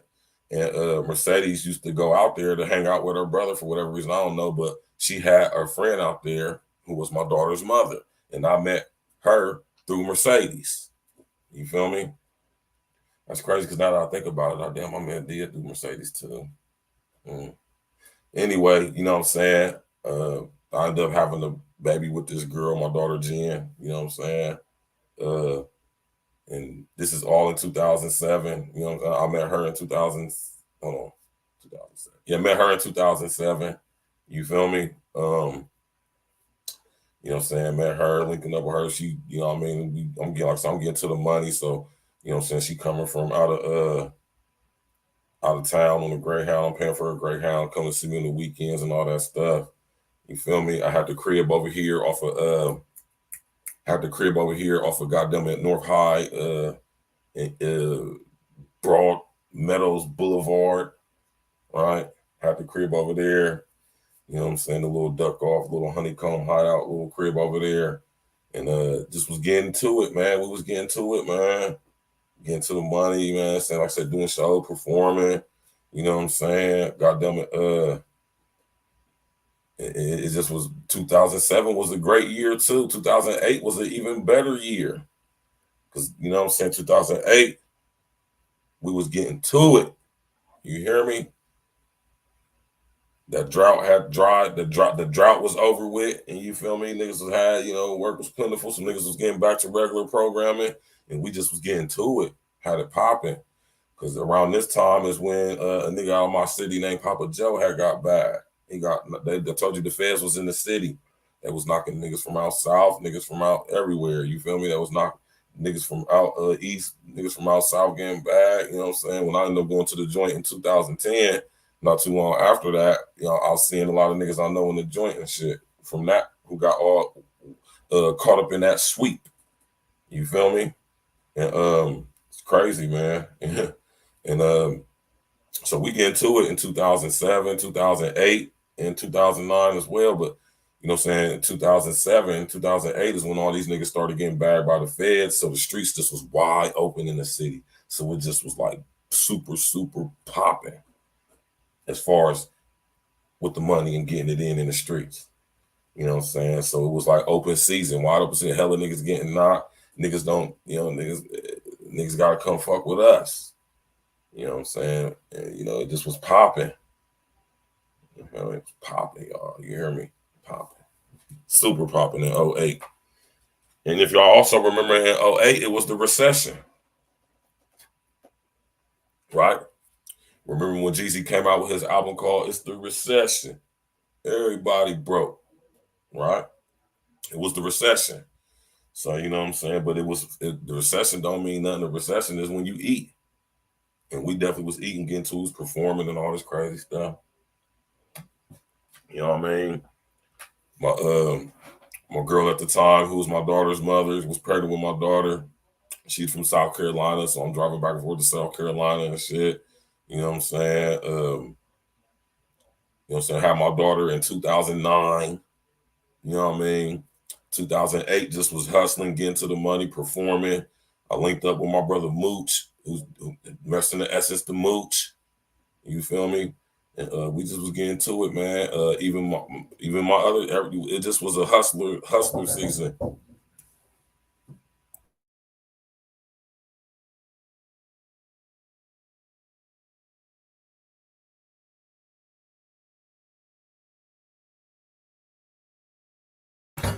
Yeah, we just was getting to it, man. You know what I'm saying? Getting straight to it. But I ended up catching a case because, you know what I'm saying? One day I went to the spot we had on Republic. You know what I'm saying? And unfortunately, when I got there, a situation had went down and police was called and I just happened to be there. And, you know, I got jammed up again, man, 2009. You feel me? And, you know what I'm saying? The police, this is a funny situation because this is when the police started doing this shit. This is when police was catching niggas and letting niggas go.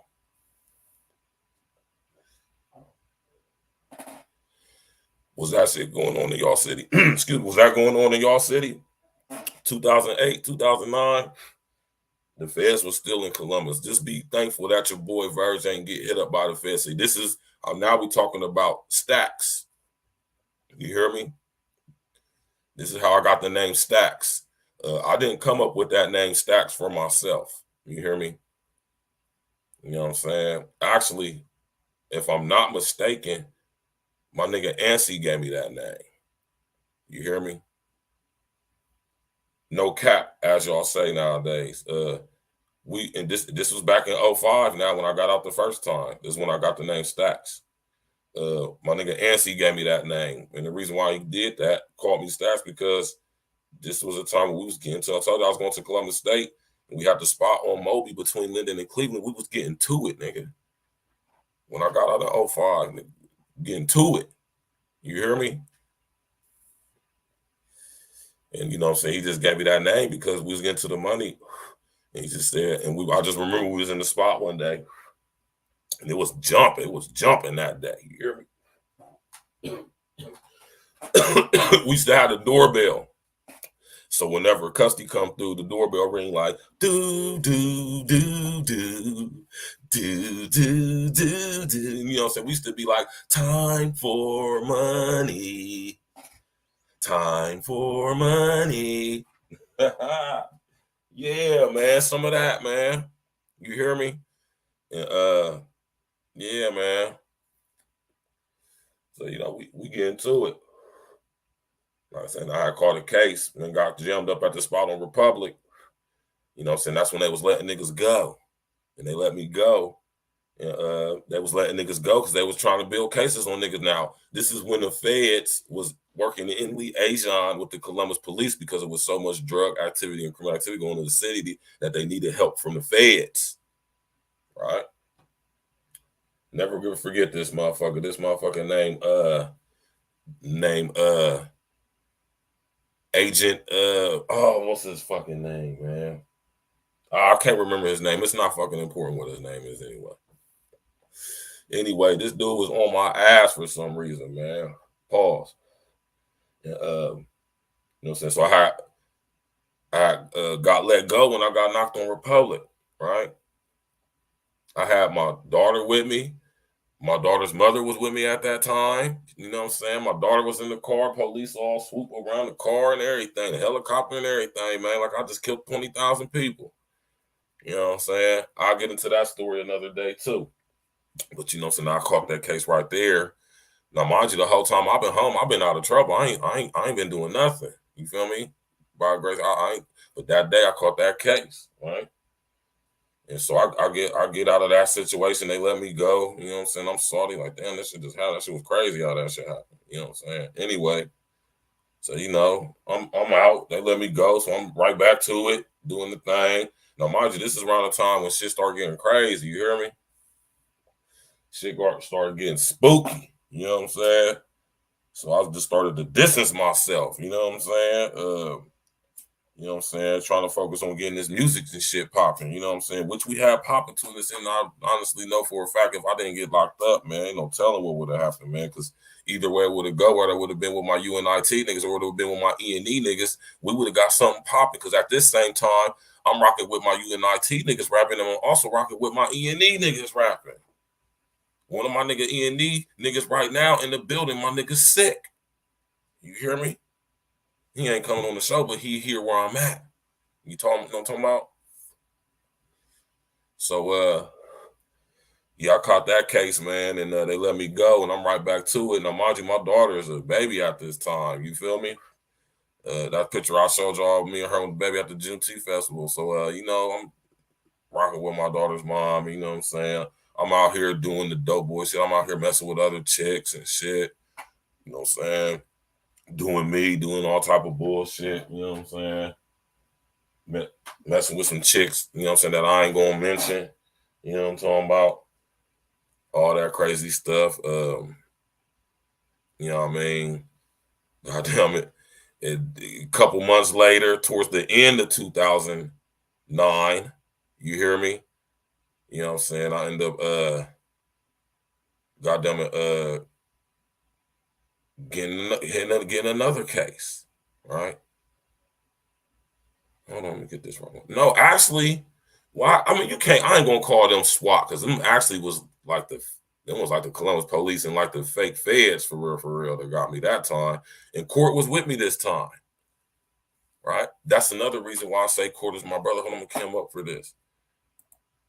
Court's my real live bro for real because we caught a case together, right? And, you know what I'm saying? This is how I know the police was watching me. You feel me? I'll get into this story another day, but, you know, basically, the police hit me in court. I tell them, like, look, man, court ain't got nothing to do with nothing. You know what I'm saying? He got to work and all that crazy stuff. Like, man, let him go, man. Just charge me with everything. You know what I'm saying? My nigga court had him. You feel me? And, you know, they ran up in the crib. Oh, my God. It just was crazy how all that stuff happened. That's how I know it was some other shit. But anyway, man, because I had literally just got done chefing up some work, y'all. I'm telling y'all some real facts right here, man. Just got done chefing up some work, what is known as a four-way, right? And court came through, you know what I'm saying? We were supposed to go make some little moves, but he was like, man, let's go grab a little drink real quick at the little bar down the street. Mitch's. That's a Chinese restaurant now because I live right down the street there. At the time, I was living in Kings Hill Apartments off of Morse Road in my city up north. Right? And, you know, I can't even recall anything feeling eerie about that night because nothing did for real. For real. It was like a regular night for real. So I can't even tell you like it was. It wasn't. So me and Court, you know what I'm talking about? We got done with like, man, we about to run up here to Mitch's, go get a drink, you know what I'm saying? Or this is what it was. We was about to go make a play real quick because that's the reason why Court had the two. He had the 2 pigs and we was about to go make a play.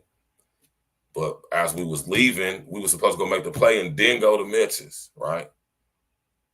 But me just on some old husband because this is when Kings Hill Apartment, they was like kind of like hood a little bit, but not really. And, you know what I'm saying? I stayed real low key out there, but, you know, this was back in the day when you could do stuff like this. You know what I'm saying? I had left the work in the cabinet because, you know, court came through and we just was stepping out real quick. You know what I'm saying? We was going to go make the little play real quick, go up to Mitch's and grab a drink real quick and come right back to the crib. I was imagining we was going to be going for like, maybe an hour or so, 2 at the tops. So I didn't think to like put it up or anything like that. But as we went out the crib, the police just surround us, swoops in on us from, I ain't gonna say from all directions, but it was only one way in and one way out the apartment complex I lived in. So they just swooped in, bagged us. You hear me? Bagged us. And I went to jail. They ain't take court. They took me to jail because when they went to the crib was in my name, y'all. You hear me? And as they found that work, nigga, they found that work. They found my pistol, some jewelry, but they didn't find the work and the money I had. Now, I didn't see, normally, this is how I know, I want to say it was eerie, but how I know it was meant to happen, because normally what I would do is I had this TV from my daughter in her room. I used to have her watching cartoons and stuff. But the TV was like loose.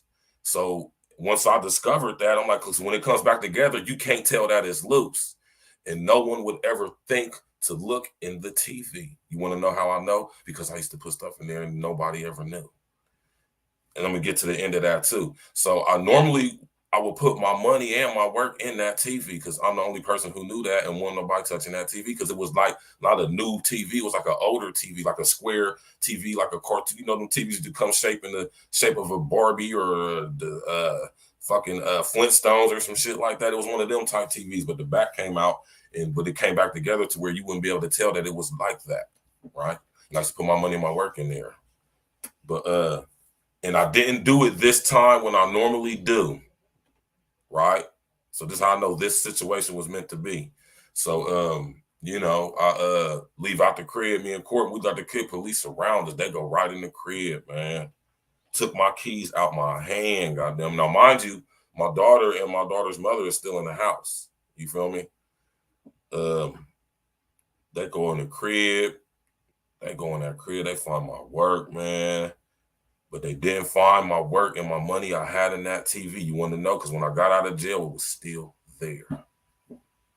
Right? Always put something to the side, man. No matter what lifestyle you in, put something to the side. You hear me? For a rainy day.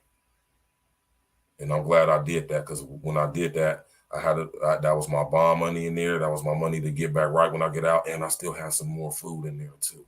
And food is a slang word for work or drugs, right? I told you I cooked up the motherfucking 4.5, and I still had another 4.5 in the TV. You know what I'm saying? And I had like 12,000 in cash in that TV. You feel me? So you know what I'm saying, man?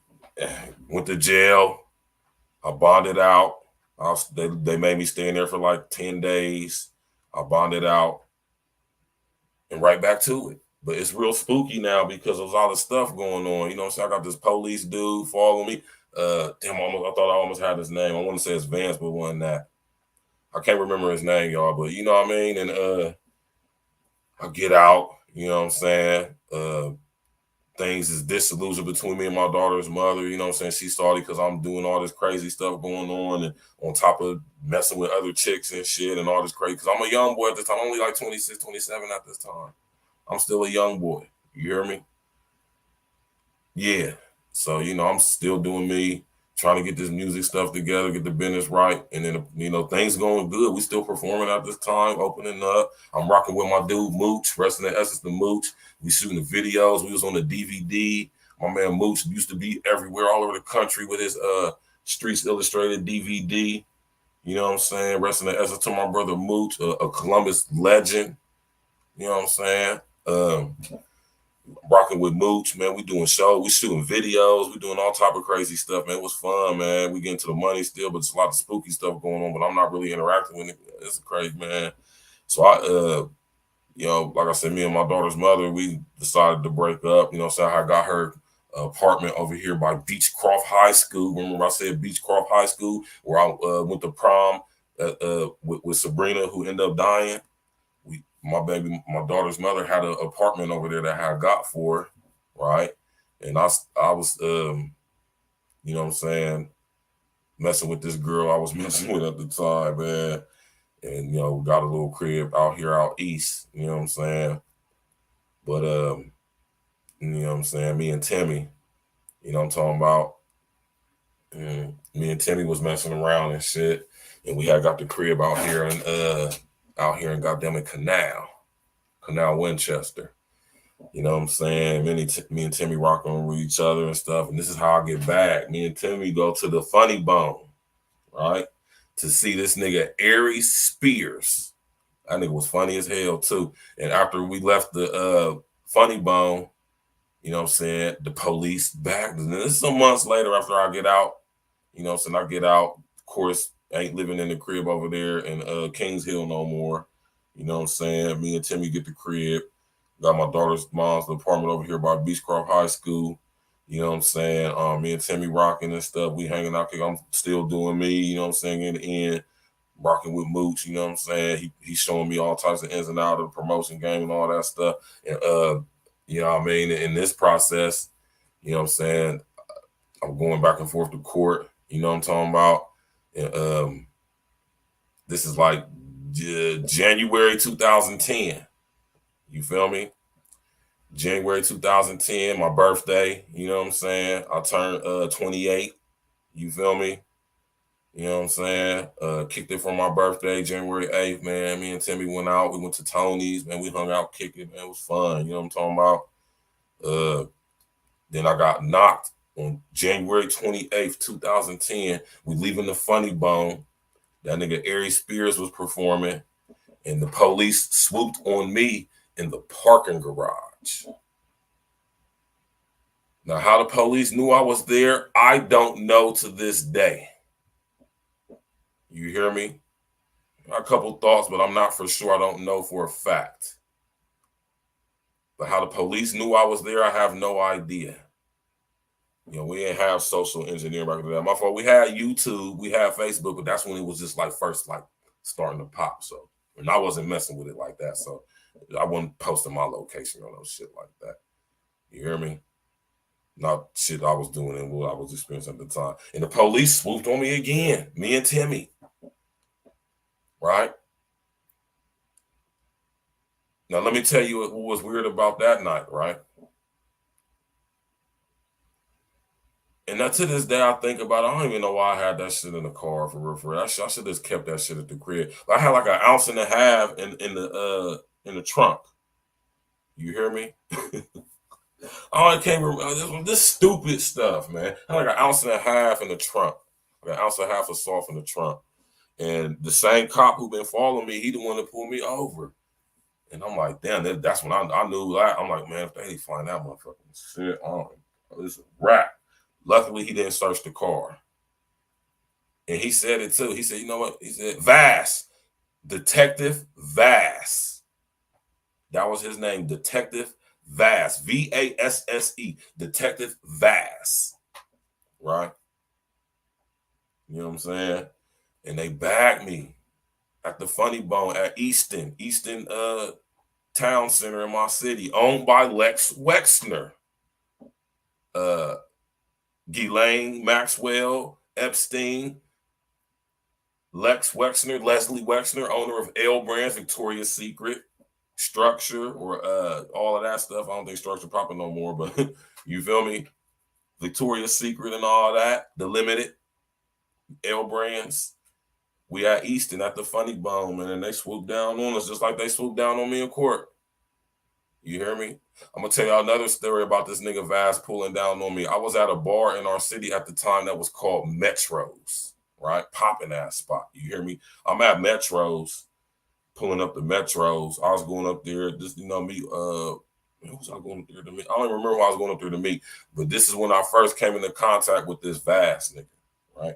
Vass pulled down on me at the bar as I'm about to go in, right? And of course, like I said, shit crazy. So I got the pistol on me. I had the pistol in my glove compartment, and he pulled up on me while I'm going in the bar. Like, he like, yeah, man, saying my name and shit. I'm like, nigga, how the fuck you know my name, nigga? Like, I don't even know. This was crazy. Like, how the fuck you know my name, bro? Like, I ain't never met this dude before. He knew my name, he knew everything about me. Knew who my brother was. My brother was in the joint at the time. You hear me? Anyway, you feel me? This nigga pulled tight on me, man. You hear me? And just was harassing me, talking stuff. And he just was saying, like, searching the car.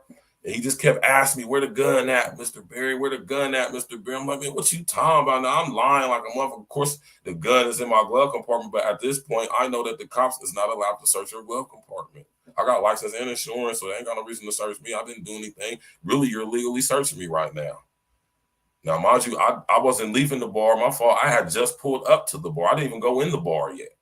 So I'm not drunk or nothing like that. You really ain't got no reason to be pulling me over.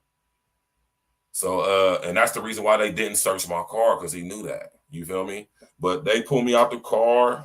I off top, get out my car, bloop, bloop, lock my shit. Like, what's good? You feel me? Ask me all these questions. Hey, I know K-Ro's your brother. I'm like, what? You talking about all this? You know, mind you, I got the Ruger on me. Shitty ass. I hate them. I had the Ruger on me in the glove compartment. And for some reason, this cop nigga knew I had that gun, because he kept saying,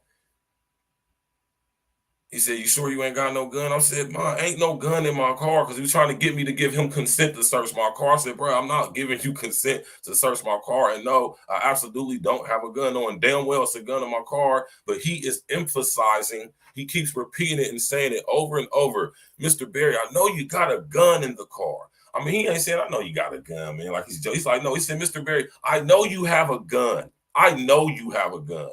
I was like, man, I don't even know what you're talking about. Ain't no gun in my car. But I'm definitely not giving you permission to search my car, though. You have no reason to search my car. You know what I mean? And that's the reason that I didn't get violated that night, because he knew that I was right. He ain't had no reason to pull me over or even search me. I'd have my lawyer at that time eat that up. What you doing pulling him over here? I'm licensed and insured at the time. My car in my name, licensed and insured. You hear me? Yeah, all that. I was good to go. You hear me? And that nigga just kept saying it over and over and over, y'all. I know you have a gun, Mr. B. I'm like, after like the 7th, 8th time he said it like that, I remember clearly, I'm thinking in my mind, like, this nigga know I got a gun, though. So when he walked off, like, all right, Mr. Berry, He said, we'll get you next time. Right? So I ain't pay that shit no attention. Now, mind you, all of this happened after what happened on Republic when I told you I got back with my daughter's mother and my daughter in the car. So, you know what I'm saying? This nigga Vast, man. He the nigga that bagged me at the crib on Kings Hill with me in court and my daughter and my daughter's mother in the crib. And he pulled up. The first thing he said was, I told you I was going to get you. Right? Now, I don't know who was giving this guy information. I don't know what he thought I was doing or who he thought I was, some big time type of guy. I don't know what he had going on, but I mean, it wasn't me. I wasn't doing nothing no more or less than what anybody else wasn't doing. I mean, I was getting to a little bit of money, but I wasn't like pushing major bricks or nothing like that. I wasn't the bricklayer. I wasn't the brick man. I wasn't the connect. You hear me? So, yeah, man, I went to jail that night, man. You feel me? At the Funny Bone in Easton. You know what I'm saying? Luckily, they didn't search Timmy's car because they definitely would have found that 1.5 ounces in the trunk. And that just would have been more fuel to the fire. You feel me? You know what I'm saying? So, long story short, after that, I was in the county for like 11 months, going back and forth to court. Because there was a lot of discrepancies in my case. See, my case that what happened on Republic, when my daughter was with me, my daughter's mom was with me, I could have beat that case had I not caught the other case for technicalities. And that's a story that I'll get into in another day. But yeah, man, they went up in the crib, got that work. So I ended up being in the county for like 11 months, man. And this is an experience that I'm never going to forget. This next course of 6.5 years of my life, man. You hear me? When I was in the county from into all of 2010, you hear me? I told you I got bagged at the Funny Bone January 28, 2010, and I was in the county for the rest of 2010. You feel me?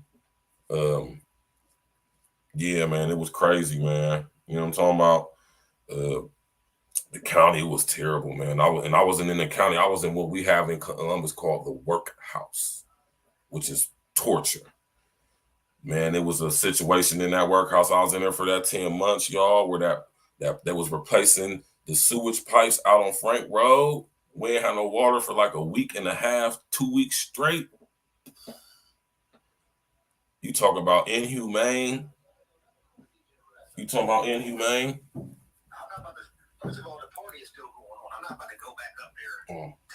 You talking about inhumane, man, in that county? Listen here when I tell y'all this, man. In that county, they had no water for 2 weeks, man. They was feeding us cold cuts because they couldn't have no water running through the building. They couldn't wash in addition. They had to had people come and get the stuff and all the crazy stuff. They was feeding us cold cuts, goddamn it, man. They was bringing us mop buckets with Glad trash bags to shit in. I'm telling you, it was horrible. It was bringing us water in bags. It was terrible, y'all. You hear me? For 2 whole weeks straight. I seen a nigga down there get killed in the goddamn workhouse. You feel what I'm saying, man? It was crazy, y'all. But I was in the workhouse though, man, for like 11 months, man. 10.5, 11 months. You know what I'm saying? And it was crazy. It was a horrible experience, man. You know what I'm talking about? And sat in the county and all that crazy shit, man. And then I ended up riding out to CRC in 2011. Early 2011.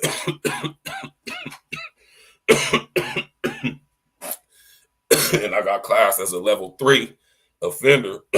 So I had to wait 6 months in CRC before I could ride out to the level 3 cramp at Ross Correctional Institution in Ross County, Ohio, in Chillicothe, Ohio. You feel me? And this is where I met my cousin, Joe Berry, right? We was in the county, we riding out to CRC, and they say Berry, and we both walk up at the same time, and we looking at each other like, hold on, nigga, look alike and shit. And then I met my cousin Joe. We got real cool. My cousin Joe called hella time. That nigga had like a body case. That nigga had like 99 years, man. My nigga ain't coming home no time soon. You hear me? And that's what started off on that last bid that I did for that 6.5 years, man, y'all. You hear me? Hold on real quick. 6.5 years, man.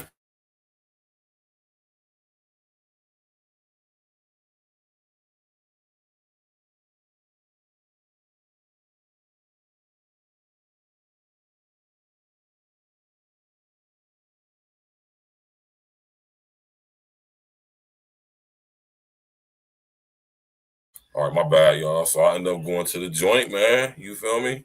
Going to the joint for the, you know what I'm saying, for them years, man. That's 6.5, man. You know what I'm talking about? 6.5 of the damnness. That was a harrowing experience, that 6.5 years, man. I've seen a lot of crazy stuff, man. You hear me? I was in CRC for 6 months, you know what I'm saying? Because that's how long we had to wait to ride out the Ross. You know what I'm saying? They had us over there where the cadres and shit be at and shit. You know what I'm saying? And I had went to Ross, RCI, which is a level 3 camp. You know what I'm saying?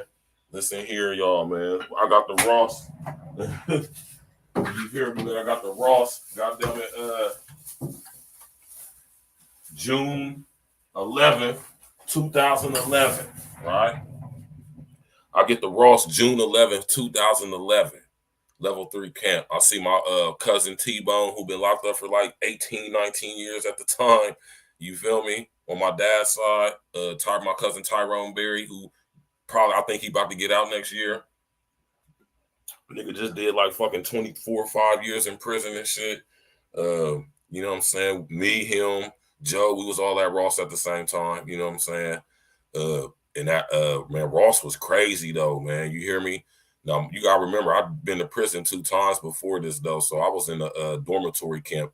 Ross is a closed camp, so that means we in 2-man cells. You hear me? This niggas in here serving wild time. This niggas in here ain't going home. You hear me? Niggas in here for that long haul. You know what I'm talking about? And when I was at Ross, man, you know, so hit that like button if you could, if you would, man. Hit that like button, man. You know what I'm talking about? Hit that like button. You know what I'm saying? And yeah, I'm at Ross, man. Ross was crazy, man. I seen some crazy shit at Ross, man. Them level 3 niggas is something else. Them level 3 bidding is way different than anybody who been in the joint know what I'm talking about. When you in the dormitory camp versus being in the closed camp, listen here, man, it's a lot different. You can fuck around and not come home messing around in the closed camp. You hear me? Anyway, you know what I'm saying? I get the Ross, June 11th, 2011. You feel me? It's summertime. It's hot. You know what I'm talking about? And you know what I'm saying? Me and Joe, we ride out the same day. So me and Joe, we'll ride to Ross at the same day. You feel me? You know what I'm saying? We went to see, we left the county and went to CRC together, and we left CRC into Ross together. You know what I'm saying? That bus ride was crazy as hell. I ain't gonna never forget that shit. Me and my nigga Joe, my cousin Joe, we chopped it up heavy on that bus ride. You hear me? Anyway, you know what I'm saying? Get the Ross, you know what I'm saying? And this is where when I tell y'all, when I be on Red's platform, I'll be talking about STG. This is where I got hit to the STG. Because they wasn't doing this when I had got locked up previously. This is the security threat groups. This is where they switch you to interview. They send you to the gang coordinator and all that crazy stuff. See where you coming from. You from Columbus? Oh, you a blow your crib, you a fool, you this, you that, you that, you that. You know what I mean? I had a couple tattoos, but no gang affiliated tattoos. So I had to go through that process.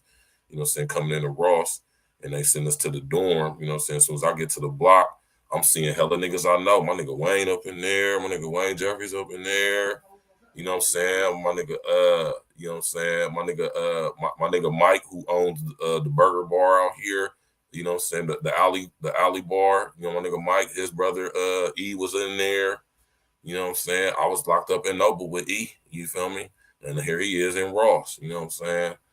A couple other niggas I knew who was up in there too. You know what I'm saying? And Ross, I was at Ross for like 11 months, 12, like a little bit of like a year, like 12, like 13 months. And then I had transferred back to CRC as a cadre. You feel me? You know what I'm saying? Ross was crazy, man. I'm going to tell y'all a crazy story about Ross. You know what I'm saying? I didn't even show y'all this picture because I was damn talking my goddamn head off. Let me show y'all this picture. This is me and my nigga Court right here, man. Me and my nigga Court. This is Val's fiance who was on the show last night. My nigga Court.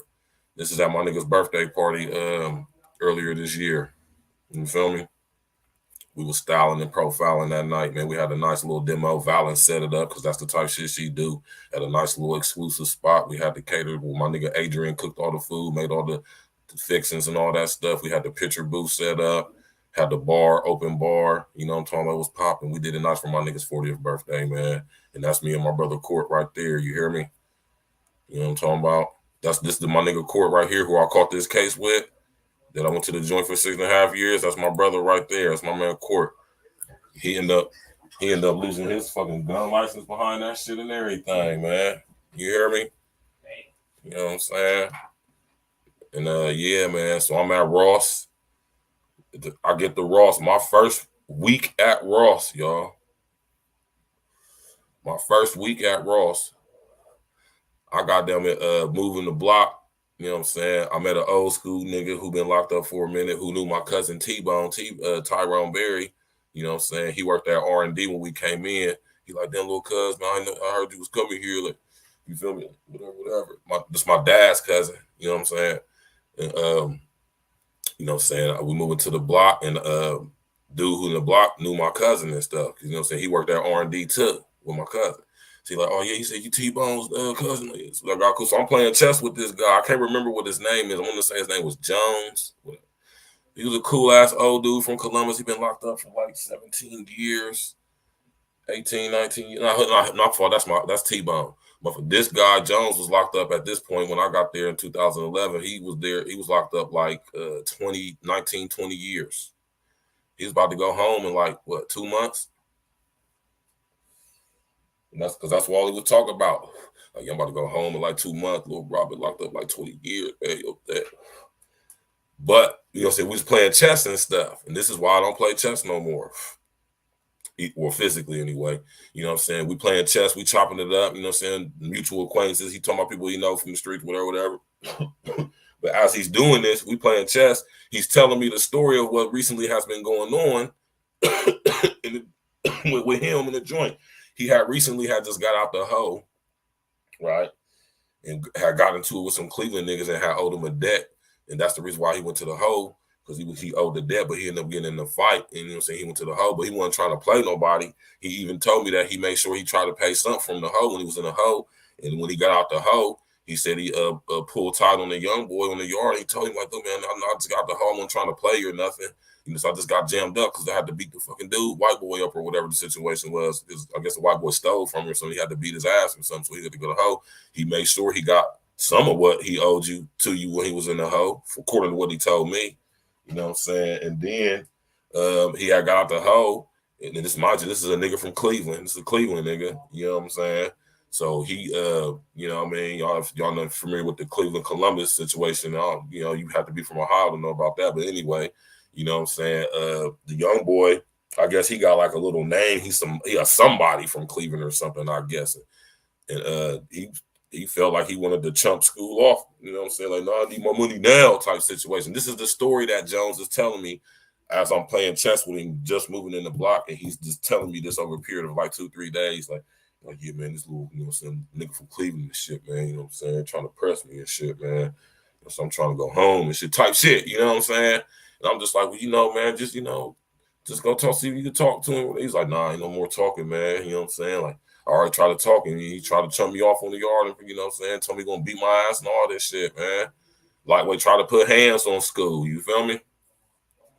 So the school, and I remember this day, we playing chess, and he saying like, yeah, man, he said, ain't no more playing no game, you know what I'm saying? He said, we playing chess. He's like, man, nah, man, I ain't playing, you know what I'm saying? So I ain't thinking nothing of it, you know what I'm saying? We go to the yard, right?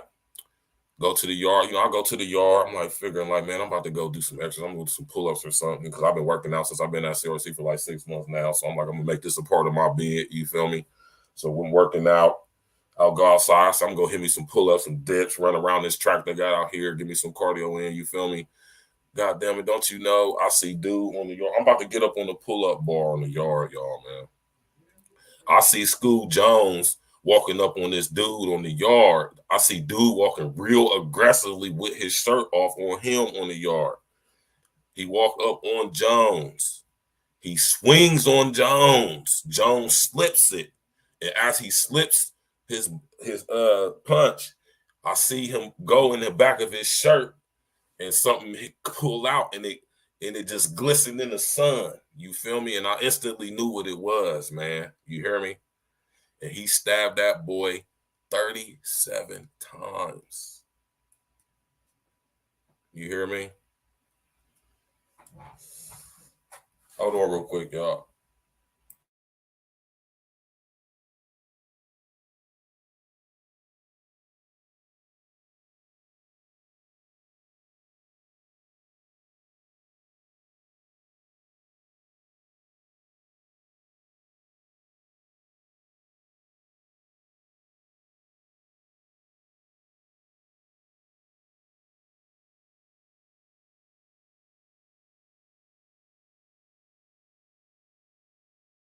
Yeah, man, y'all. He stabbed that boy 37 times. David Bowman, what's good with you, bro?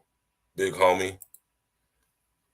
You know, take me and my brother Court off the screen, man. Court a real one, man. That's my Val and my sis I had on the program last night. That's her fiance right there, my brother, man. My brother for real. Anyway, Jones stabbed dude 37 times on that yard. Y'all hear me, man? I remember just sitting there watching. I'm getting ready to get up on the, and I just witnessed all this, y'all. Mind you, I just got to Ross. I only been there for like maybe 5 days, not even a week.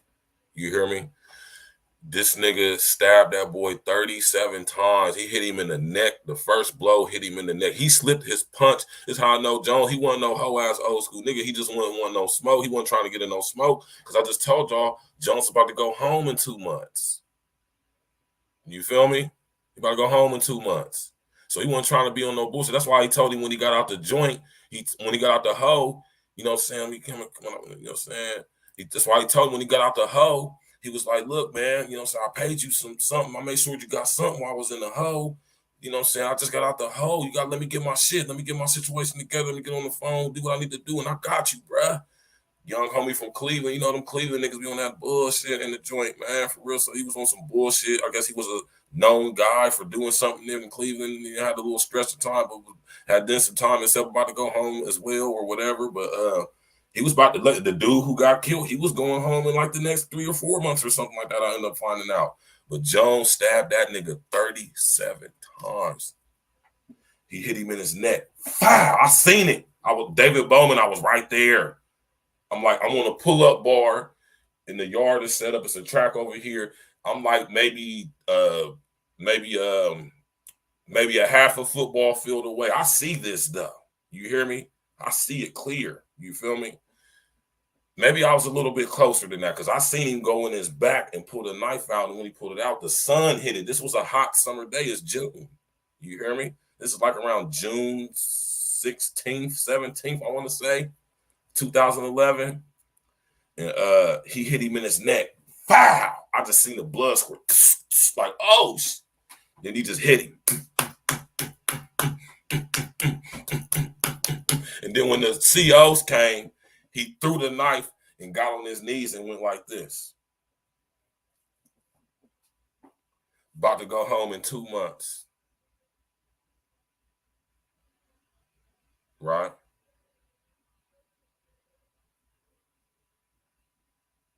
I ain't gonna never forget that, man. That was 5 days with them being, not even a week and being at Ross. I see a nigga from Cleveland get hawked down for trying to chump off old school when he could have just been cool and be like, all right, that's no problem. School, just get me together when you get me together. And if it was some shit after whatever, but you know, he trying to be tough. School's going home in 2 months. Right?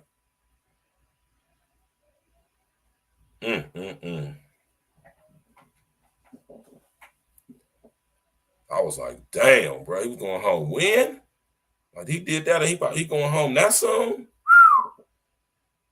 That's crazy. I mean, you know, they locked us down for like 3 weeks after that, y'all. Lockdown.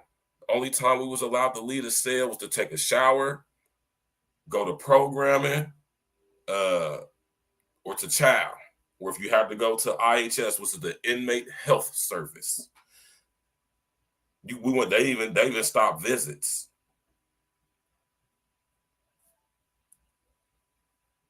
Crazy, man. Crazy as hell, man. And I was like, damn, you feel me?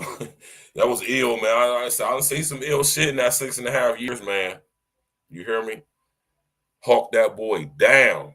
I'm talking about stab the shit out his ass. My nigga Jalen, the man in the store, I see you change your name back. You changed your name back, bro? The Jalen, the man of tornado. You changed it back to the regular. Yeah, but no, that was crazy right there. And that was when I was at Ross. You know what I'm saying? And they locked us down for 3 weeks, y'all, man. You hear me? They locked us down for 3 weeks. That shit, it was hot outside. It was horrible. It was terrible.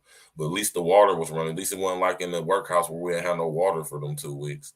That was just inhumane right there. I can't even believe they was allowed to do that.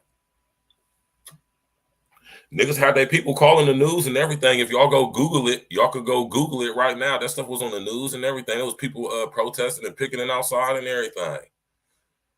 You know what I'm talking about? People was calling their peoples, calling 6 on your side and everything. Y'all go Google that the Columbus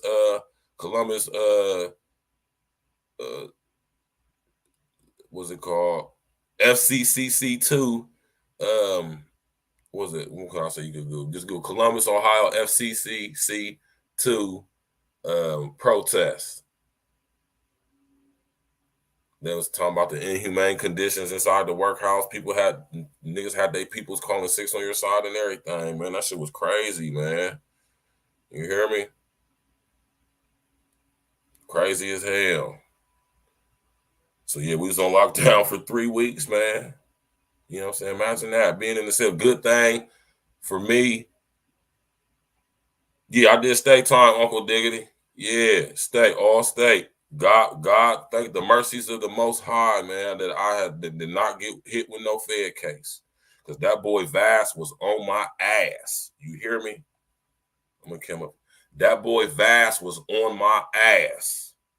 Now, let me tell y'all some ill shit, though. This is why I came up. Now, when they went in my crib on Kings Hill, right, when my daughter's mom in there, when I got caught up with court, this is when I was getting heavy into my research. And I used to have a filing cabinet. And I had a big ass printer, and I was just researching day and night. I was on the internet, going to the library. I had just reams of documents, everything, y'all. You hear me? I had a filing cabinet this tall. Hold on. I had a filing cabinet. I had a filing cabinet that was tall as my man's who just walked in. You feel me? That's my nigga Fonz, man. He gonna come up on one of these days too. But I had a filing cabinet. Listen, I had a filing cabinet that was like this tall, full of paperwork and documents and shit, y'all, right? And when Vass came in the crib, I told y'all he found my gun. He ain't find no cash though, because I had my cash and I had some more work in my daughter's TV, right? So he found some work. He found my jewelry, some of my jewelry, and he found a gun. And he found my filing cabinet. Now, when I look on my motion of discovery, which is public information, y'all, quite everything criminal involving, let me come up for that.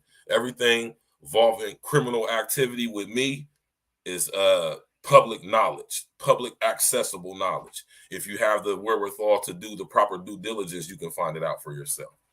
Right? I just want to let y'all know that. You know what I'm saying? My name is my name, Virgil Berry. You know what I'm saying? That's my name.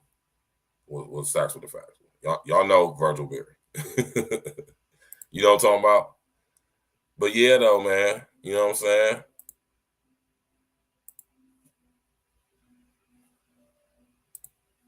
Yeah, man. You know what I'm saying? In Ross, had us on lockdown for 3 goddamn weeks, man. Do you hear me, y'all? Had us on lockdown for 3 weeks. Now, luckily, I was in the cell with a cool young dude from out west named Butter. I can't remember my nigga's real name, but I think he home by now. Oh, hold on. Because he had 15. So, and he was already locked up for 2 years at that time in 2011. So, he should be getting out pretty soon. My little nigga had 15. He was a little solid, little thorough nigga, though. He just got caught up on some bullshit, had to blame the nigga, you know what I'm talking about? And they gave him 15 for that shit. So Butter should be about to come home. Now that I'm thinking about it. Yeah, he should be coming home in the next year or so. You know what I'm talking about? And damn, man. So, you know, I'm in Ross. They put us off lockdown. Ross was cool, you know what I'm saying, as far as being locked up. You know what I mean? I was in a cool block where wasn't too much crazy stuff going on. It was hella homo niggas in that nigga though acting like they tough though. That's one thing about being in the joint. You see that niggas really be on some homos in the joint for real. Especially niggas that's doing that wild time, you hear me? So I'm in Ross. You know, of course, I'm working in a chow hall because I want to keep my weight up. I want, you know what I'm saying? Not that I didn't have people sending me money in my books, but I just want to keep my weight up. I told myself when I got locked up for this 6.5 years, it's going to be different. Oh, that's cool, bro. That's a good thing, beautiful thing, brother. That's what's up. Don't ever commit crimes. You know what I'm saying? Ross was cool though. You feel me? Ross was cool for being locked up, I guess. You hear me? I was at Ross, and of course I worked in the chow hall. I told myself I'm about to do this time. I'm gonna stay as healthy as I can. I know I gotta eat vegetables and stuff like that. I'm doing 6.5 years, y'all. It's gonna be different when I get out this month. My daughter's gonna be older and everything. I'm gonna miss a lot of stuff. So I wanna make sure I keep my mind sharp, I keep my body intact. I don't want smoking or none of that stuff, man. You hear me? I used to drink straight water. I didn't buy Kool-Aid, none of that bullshit they used to sell on the commissary. I worked in the chow hall, so I had access to vegetables and fruit and stuff. My nigga Uncle Diggity been to the feds. Uncle Diggity, that's what's up, man. I mean, that's not what's up, but you know what I mean, brother. So he know what I'm talking about. And the feds is way different than the state. You hear me? But I'm sitting up here and goddamn it, Ross working in the chow hall. You know what I'm saying? Because I'm being smart. I'm like, the only way I'm going to have access to fruits and vegetables is if I work in a chow hall, right? Yeah, please don't, David Bowman. Not at your age, brother. That's not the move. Trust me. I ain't been in trouble since I've been home, and I don't plan to be. I'm good. If anything, I'll get in trouble for what I'm doing right now. How about that? You know what I'm talking about? But I'm in Ross working in the chow hall. Cool. My cousin,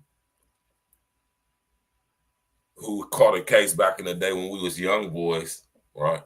He caught some time. He did some crazy stuff. And that's a whole nother story to talk about right there. That's a whole nother situation right there, y'all. But I'm sitting up here in Ross, and I see my cousin, who I haven't seen in years because this is where he been because of this case he caught when we was young boys. Man, it's crazy. I don't even want to talk about it. But this nigga in here, he's a punk. He messing with boys and stuff, and it don't surprise me because when I think about when we was kids, it just don't surprise me.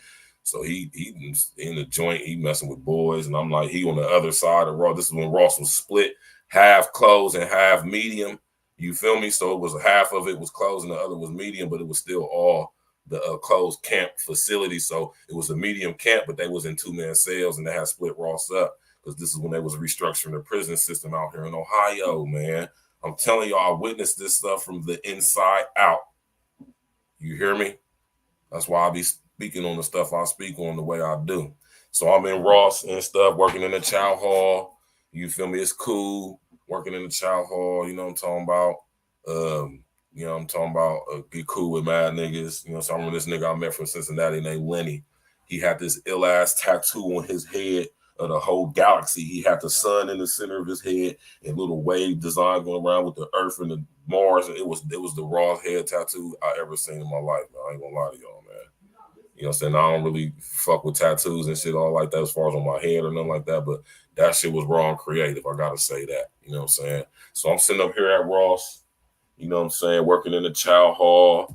You know what I'm saying? I was in a cell with my nigga Butter, and I ended up getting cool with this nigga from Cleveland who I thought was a cool nigga, and moved in the cell with this nigga. You feel me? I don't understand why this nigga Wayne ain't tell me about this nigga. To this day, man, if I ever see this nigga Wayne again, if he end up getting out, man, I'm gonna tell him, why don't you tell me about dude? So I'm thinking dude was cool. I mean, he was cool up until, you know what I'm saying, moving to the cell with a nigga, you know what I'm saying? You just see how niggas really is and shit. You know what I'm talking about? This nigga was a Cleveland ass nigga, old pretty boy ass nigga.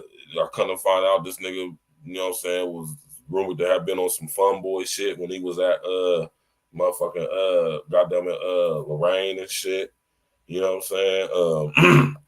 Lorraine is the up north region, Ohio processing facility. I was at CRC, which was for the southern region. Lorraine is for the northern region. You hear me? The place where you go before you get sent to your what they call parent institution. You know? And yeah, man, this nigga, man, he was cool, but you know what I mean? I just used to notice because I had a schedule when I get up, I go to the library, you know what I'm saying? They ain't have too much programs up there at Ross because, you know, them niggas doing hella time, so they don't have too many programming for them niggas outside of like AA and some school shit, but I already got my diploma. I graduated from high school. I don't need to go. I ain't gonna let me go to that shit. So I just used to stay in the library and just read books. That's what I used to do. That's why I know a lot. Part of it is why I know a lot of stuff I know. Oh, you already know David Bowman, man. You my dude, man.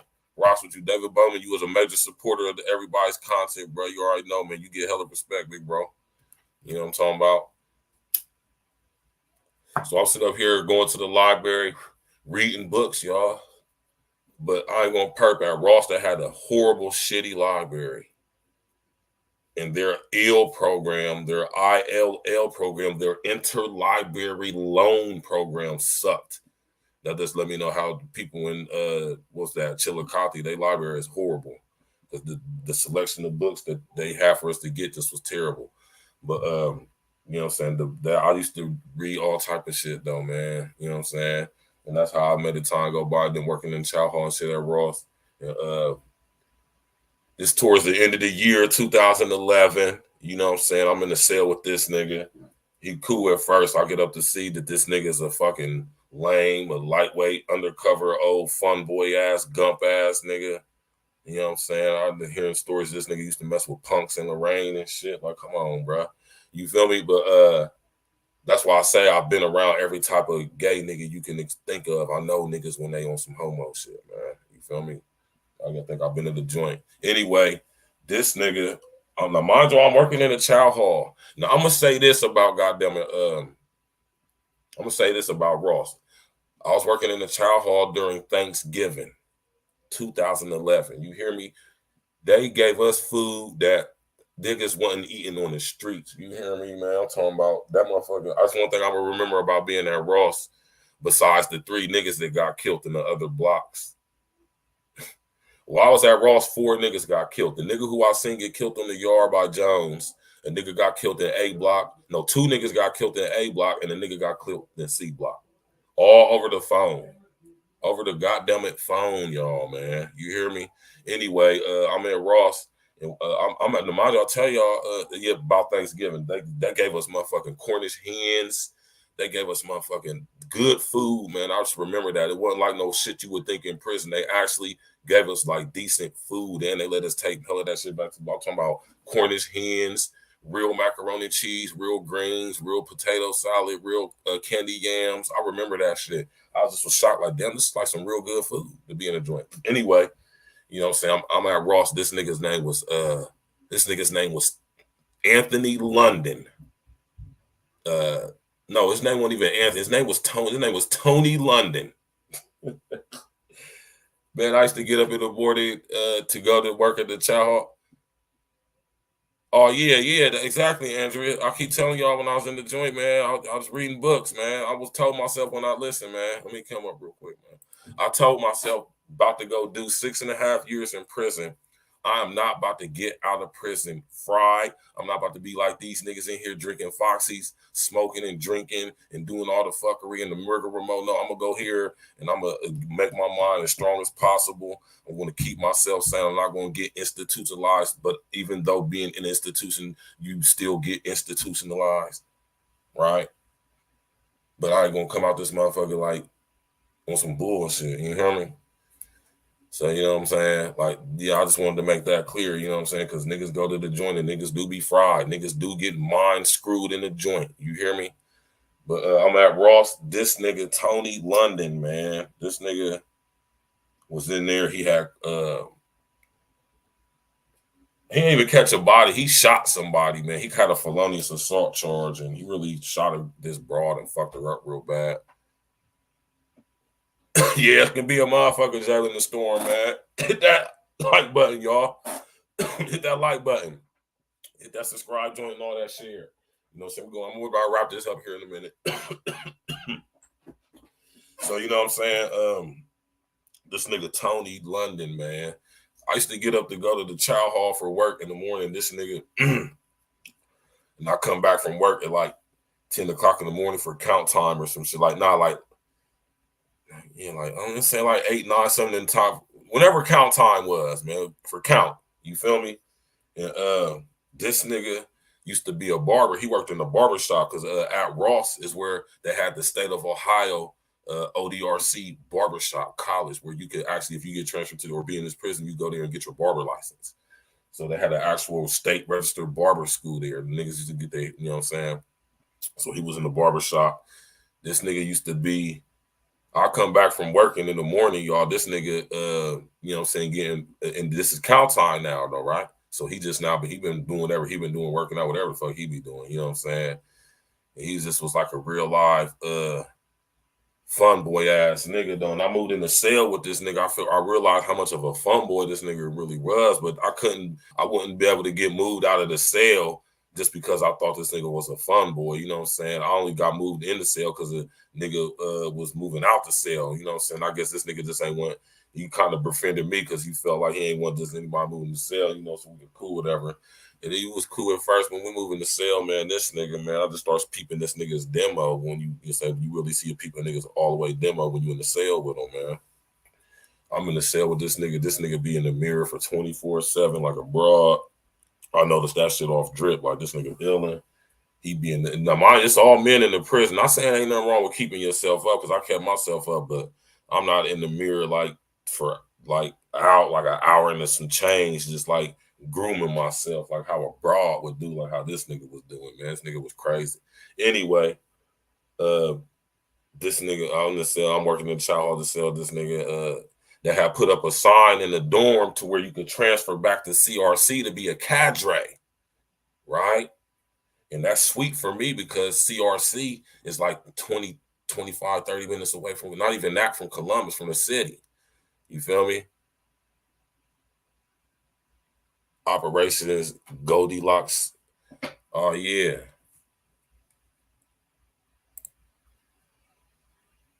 Operation Goldilocks, Charleston, North Carolina. Oh, yeah, I'm going to look that up, Uncle Diggity. I'm going to look it up, big bro. But nah, man, I'm sitting up here and goddamn at Ross, man, and this nigga, I'm at enough. I tell you, I'm working in the child hall now, right? This nigga, now see, that's why I say this nigga Wayne Jeffers. If I ever see this nigga Wayne Jeffers, he get out, I'm gonna say something. This nigga Wayne should have told me this shit. I'd have never moved in the cell with this nigga, man. Never understand this. We got people doing time years and years for drug charges, but do pedos get? Yeah, man, that's crazy, man. But now they do. But back then, though, niggas, them pedos was getting knocked. This pedos doing 20 years and shit like that. I was like, they treat that, and that's why I told y'all they passed PREA. Anyway, don't let me get off track. I'm in Ross. I'm at the child hall working one day, man, right? And this nigga Tony London, I guess he had previously got into it with my nigga Wayne Jeffers before I got there. Wayne slapped him or some shit like that. You feel me? You know what I'm saying? I don't know why Wayne ain't. Anyway, but Wayne slapped this nigga or some shit like that. You feel me?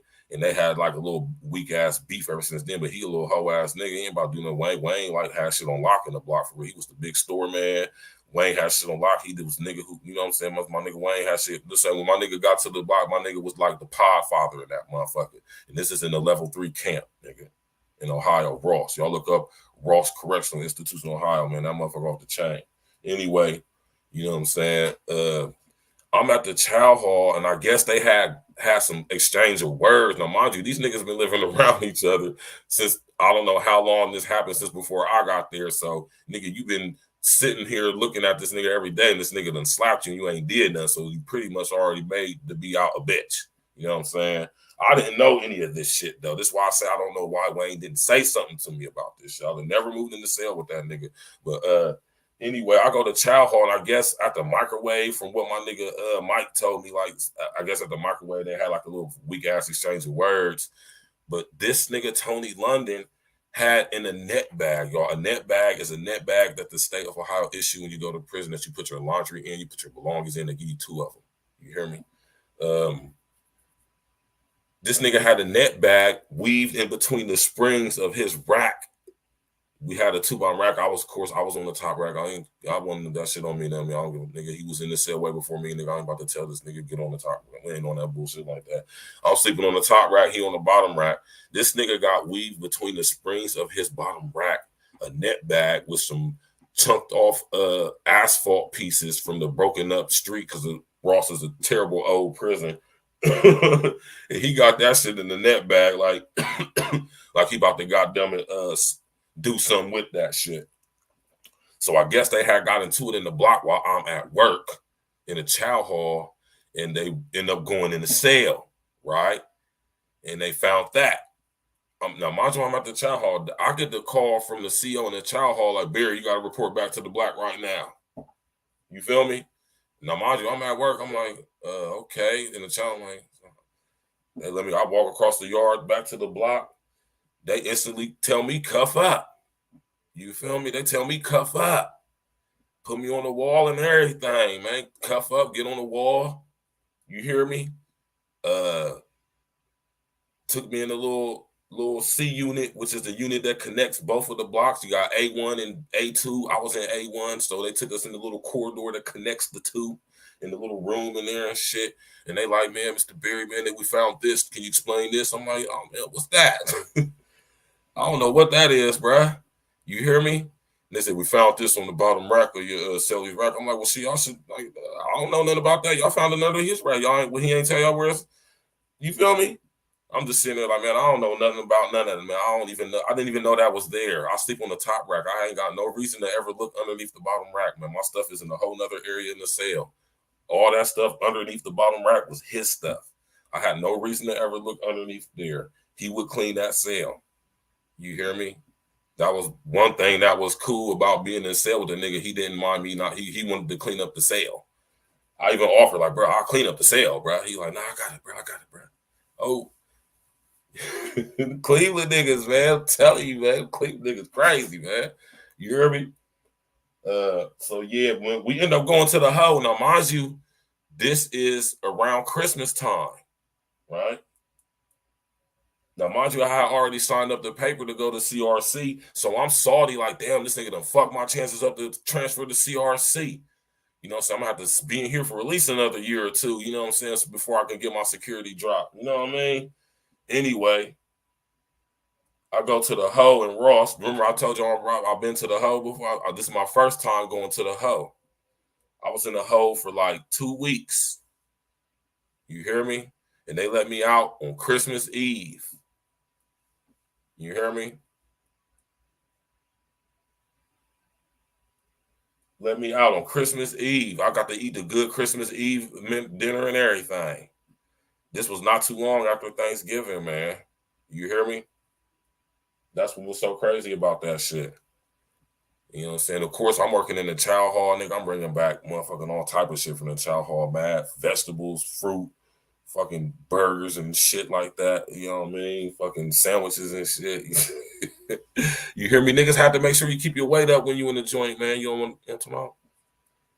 So I sit in the hoe. You know what I'm saying? I'm in the hoe. Now, mind y'all, I was in the hoe with a little nigga who I was in the county with.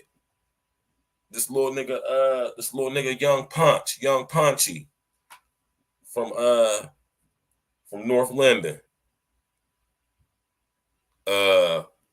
Jail in total. Let's see. I've been to jail not a whole bunch, but like county jail though. But I've been to prison 3 times. You hear me? So I got that when I'm in motherfucker sitting in the hoe in Ross, man, salty as fuck. Like, this bitch ass nigga got me in this motherfucking shit, man. This nigga just ain't take out for the shit under his rack. He ain't just say, oh, that's my. Now, mind you, why this nigga didn't do that, though. You know what I'm saying? He didn't do that because if that was the case, he would have got charged with possessing a weapon in the joint. That's an instant write out. They'd have sent his ass to Lucasville for that shit. To Luke, or we call it. Now, y'all know anything about Ohio? It was back in the day in like 92, 93. You can go Google it. It was a riot at Lucasville Prison in Lucasville, Ohio. Y'all can go Google that right now. Lucasville riot of Ohio in Ohio. My nigga Puff was in that shit when he was in the joint. You know what I'm saying? And yeah, though, man. You hear me? I was sitting in the motherfucking hole, man. And that shit was crazy as hell, man. Sitting in the damn hole. This nigga ain't even take out for that shit when he was supposed to just be like, yeah, but he didn't do it because they would have rolled him out, which means they would have sent him to a level 4 prison, which is Lucasville.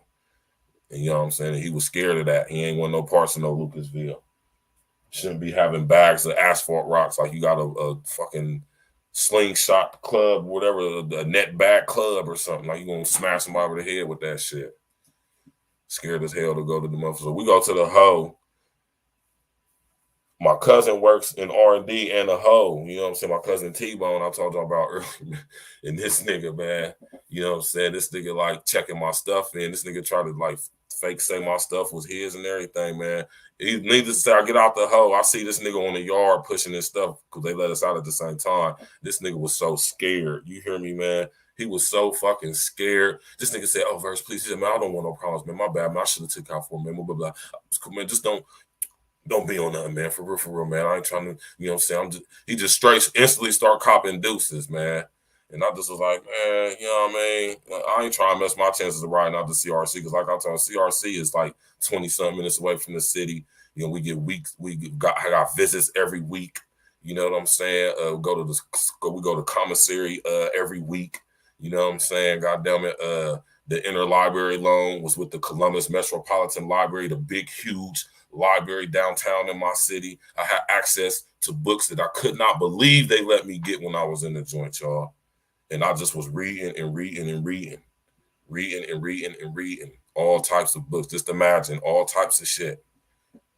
I done read books on everything. I done read whole entire textbooks on psychology, goddamn it, physics, nuclear physics, astrophysics, metaphysics, quantum physics, mechanical physics, chemical physics. Listen, man, I'm sitting here trying to tell y'all, man, I ain't bragging or nothing like that. I'm telling y'all my experience. You hear me? So, needless to say, me going to the hoe at Ross behind this hoe ass nigga didn't mess up my chances or my opportunity to go transfer to CRC, right? And now let me tell y'all something. I was going up for my security hearing, right? Before we rolled out the CRC, when I went into my security hearing, they said because I went to the hoe, because I got charged with what I get charged with, man, when I went to RIB. RIB is the Rules Infraction Board. If y'all remember when I was talking to Cupcake, she said when she was in the joint and when she first got there, they made her go to the hoe and all that stuff. And she went in front of the board, she went in front of the RIB, the Rules Infraction Board. So when I went in front of the RIB, they told me like we're not going to count that because it was I forget what the charge they gave me, but basically was saying like you didn't know that we know that you didn't know that basically the so-called weapon was underneath the rack. But since you were in the cell, we still have to basically charge you for it, but we're not going to hold it against you type situation. So I still had to go to the hoe because they found it in my cell. And at that point in time, neither one of us confessed to it. He ended up confessing to it when they got him down to the hoe and all that stuff because they was talking about riding his ass out. He was scared to death. You feel me? And he just was like, man, I ain't going to, you know what I'm saying? But they ain't ride him out, though. You know what I'm saying? Scary ass nigga. And that's when they just let me out. You know, so they let me out the hole like 2 weeks later after that. You feel me? And motherfucking, goddamn, that shit was crazy, man. But they ain't messed up my chances of getting transferred to CRC. So I went in front of the RIB or I went in front of the security board to get your security drop. And they told me that my shit dropped. Like, boom, we ain't even gonna hold that against you, man. You know what I'm saying? You even kept a clean record the whole time you was in CRC. You was in CRC for like 6.5 months. You know what I'm saying? You was a cat. You was helping out. You was you know what I'm saying, doing, you know what I mean? You was in there like not getting into trouble. You was in there just falling back, doing you. You know what I'm saying? The same thing since you've been here working in the child hall. And you know what I'm saying? And I was good. You know what I'm saying? So I transferred to CRC. And I was at CRC from 2012 to like the end of 2014, like 2 years and some change. You feel me? And at CRC, man, that's a whole nother topic for another day. I'm gonna leave it off at that. You know what I'm saying? Because I'm going on down there 3 hours and I gotta get up in the morning. But you know what I mean? Just know that, you know what I'm saying, when he's coming to a guy like me, man, I'm a real guy, man. You hear me? You can dox me if you want to, but you ain't gonna find out nothing more than what I'll tell you. You know what I'm saying? Like, you know what I mean? I'm not rich. I'm just a regular guy like anybody else. I'm on my way there to get there. You know what I'm saying? But, you know, we're making it happen slowly but surely. You feel me? And just basically bringing content to people, man. So, you know, give people a platform for different things. You know what I'm saying? Like how I do. You know what I mean? Straight like that. So, you know what I'm saying? Yeah, I want thank y'all for tapping in, man. Like I say, man, and then that's how I evolved into Stacks with the Facts.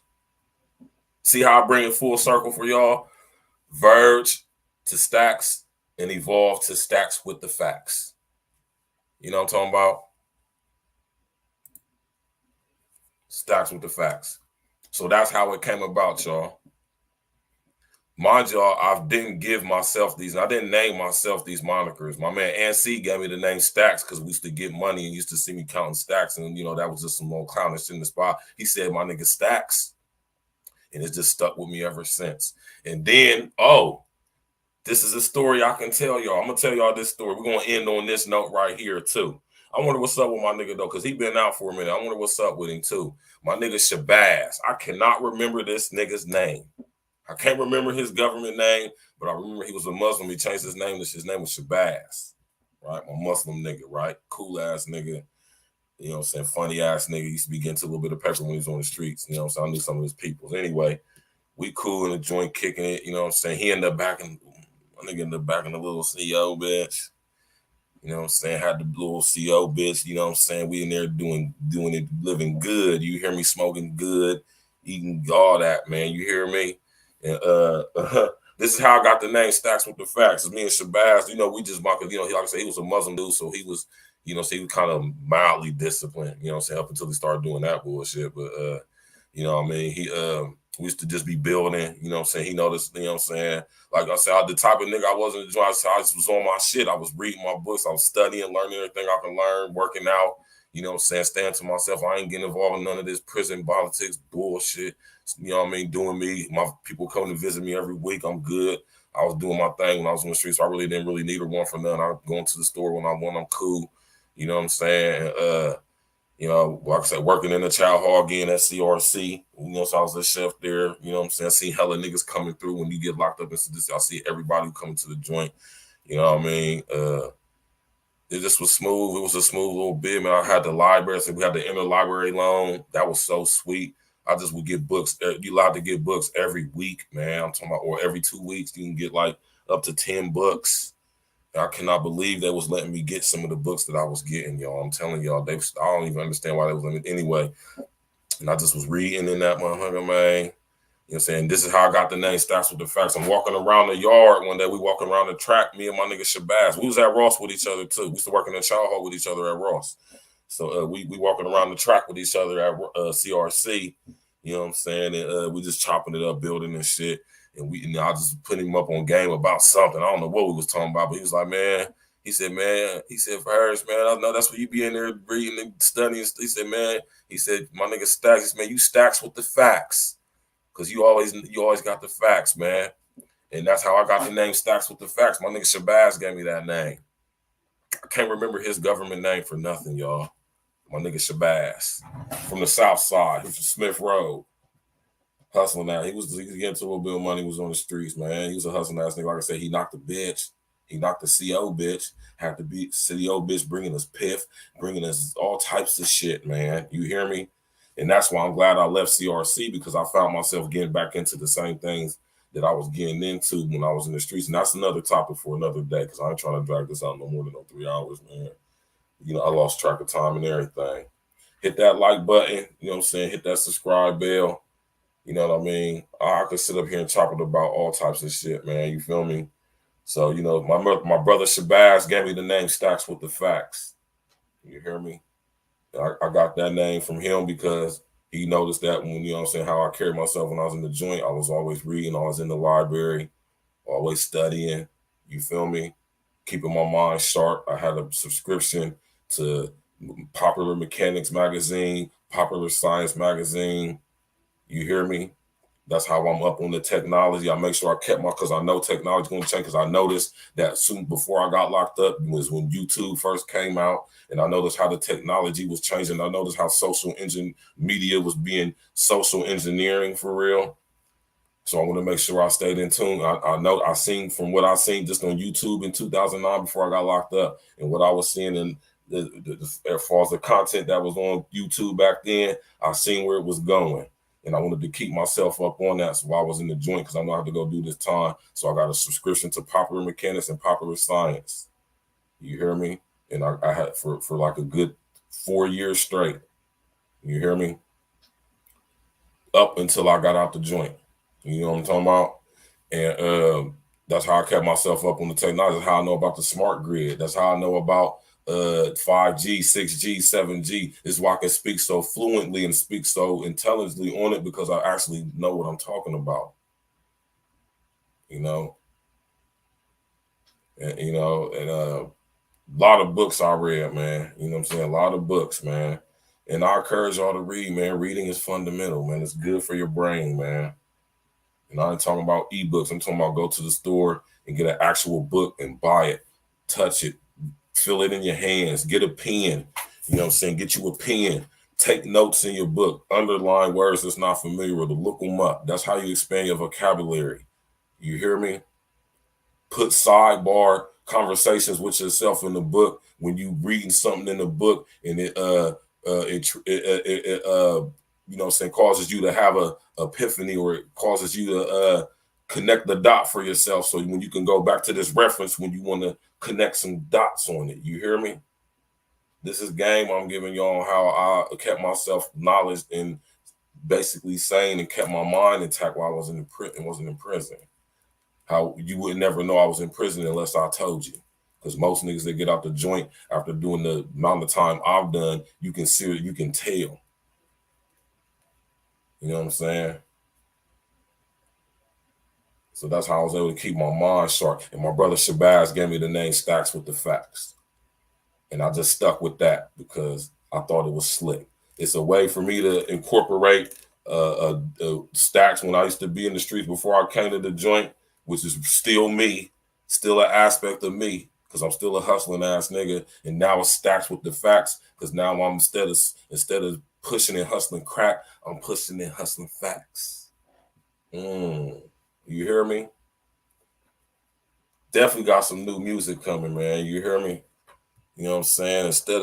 That's why I said in this song right here, I'm gonna play it for y'all. You already know I got to play some music for y'all, man. You know what I'm talking about?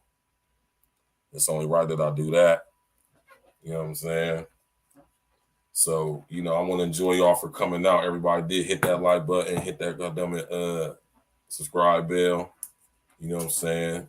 Friday nights is gonna be about me just talking about different aspects of my life, the experiences I had. You know what I'm saying? Welcoming y'all in. You know what I'm saying? Giving y'all a feel of me. You know what I'm saying? The type of guy I am. You know, I'm not about to be high. You know, I took the avatar off when I'm smoking and stuff because I don't want to smoke on camera. That's what's good about being able to cut the camera off like that, because you can do stuff like that. But I'm not going to do that on camera. You right? That's just my decision, my choice not to do. You know what I'm saying? And you know, just being transparent, that's all, man. Because, you know, people tend to want to be very agent provocateurs around here. Everybody want to be incognito. Everybody want to be so secretive in a society where secrecy is just like a defunct idea of years past. Get it out your head. There's no more privacy. The smart grid is here. Ain't no more privacy. It's a done concept. I can find out anything I want to find out about anybody if I got enough know-how to on the internet. If I just know certain things about you, you can track who a person is by looking at their Facebook page. That's what that's what the unintelligent artificial intelligence is doing. It's getting a residual self-image. It's getting but in reverse though, it's getting the digital projection of your mental self. Remember how I told y'all that Morpheus told Neo that residual self-image is the mental projection of his digital self in the matrix from outside of the real world? But no, it's the other way around. It's really the other way around. Now it's the digital projection of your mental self through the internet, through the smart grid, YouTube, like how we communicating right now. Right? And that's what Red be talking about when he say intellectual property.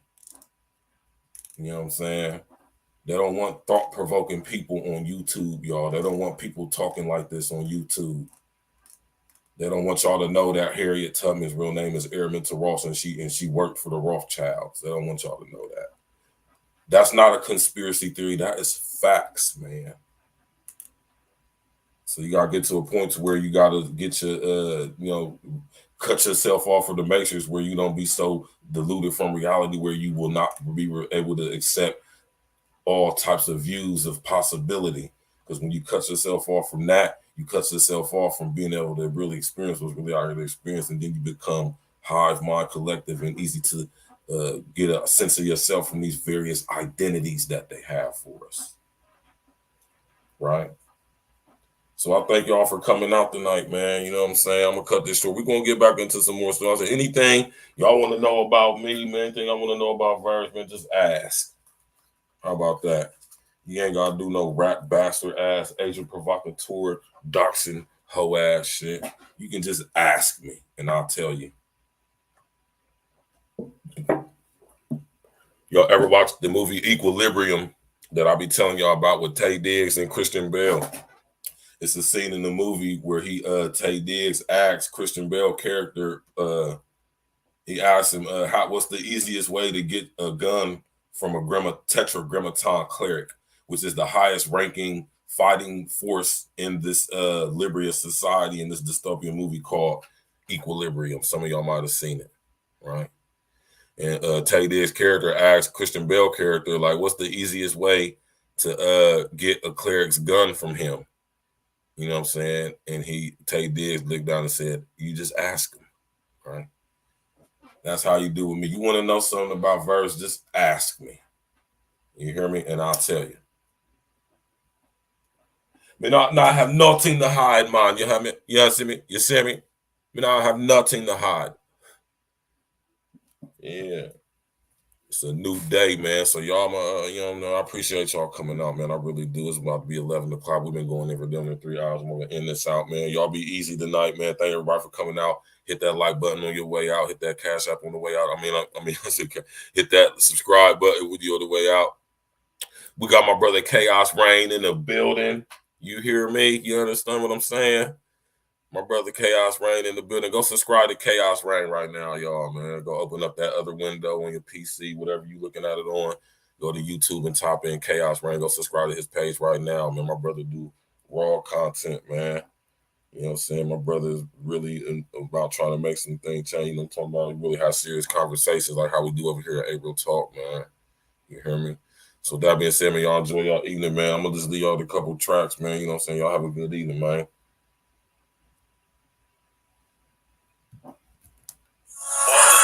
Man, drop that shit for these fuck niggas. Off the top going in.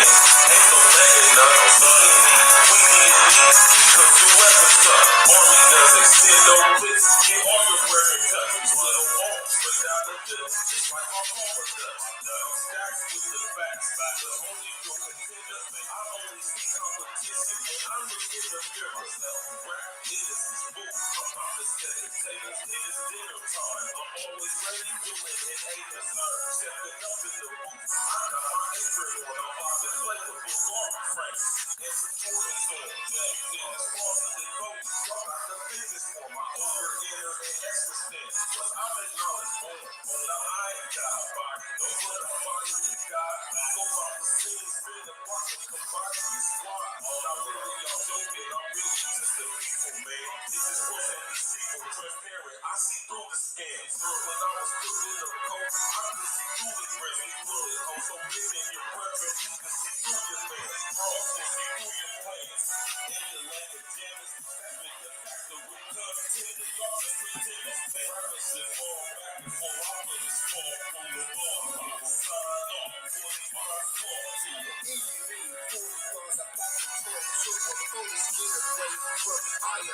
with that shit, I pull up with your business feeling in that clip, chilling in the shit. Nah, Virg, 40 people can't keep doing this. Yeah, listen to the album. That's how we do.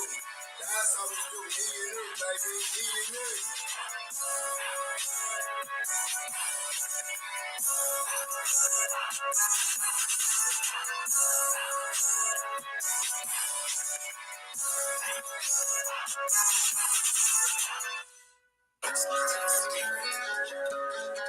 Facts with the facts.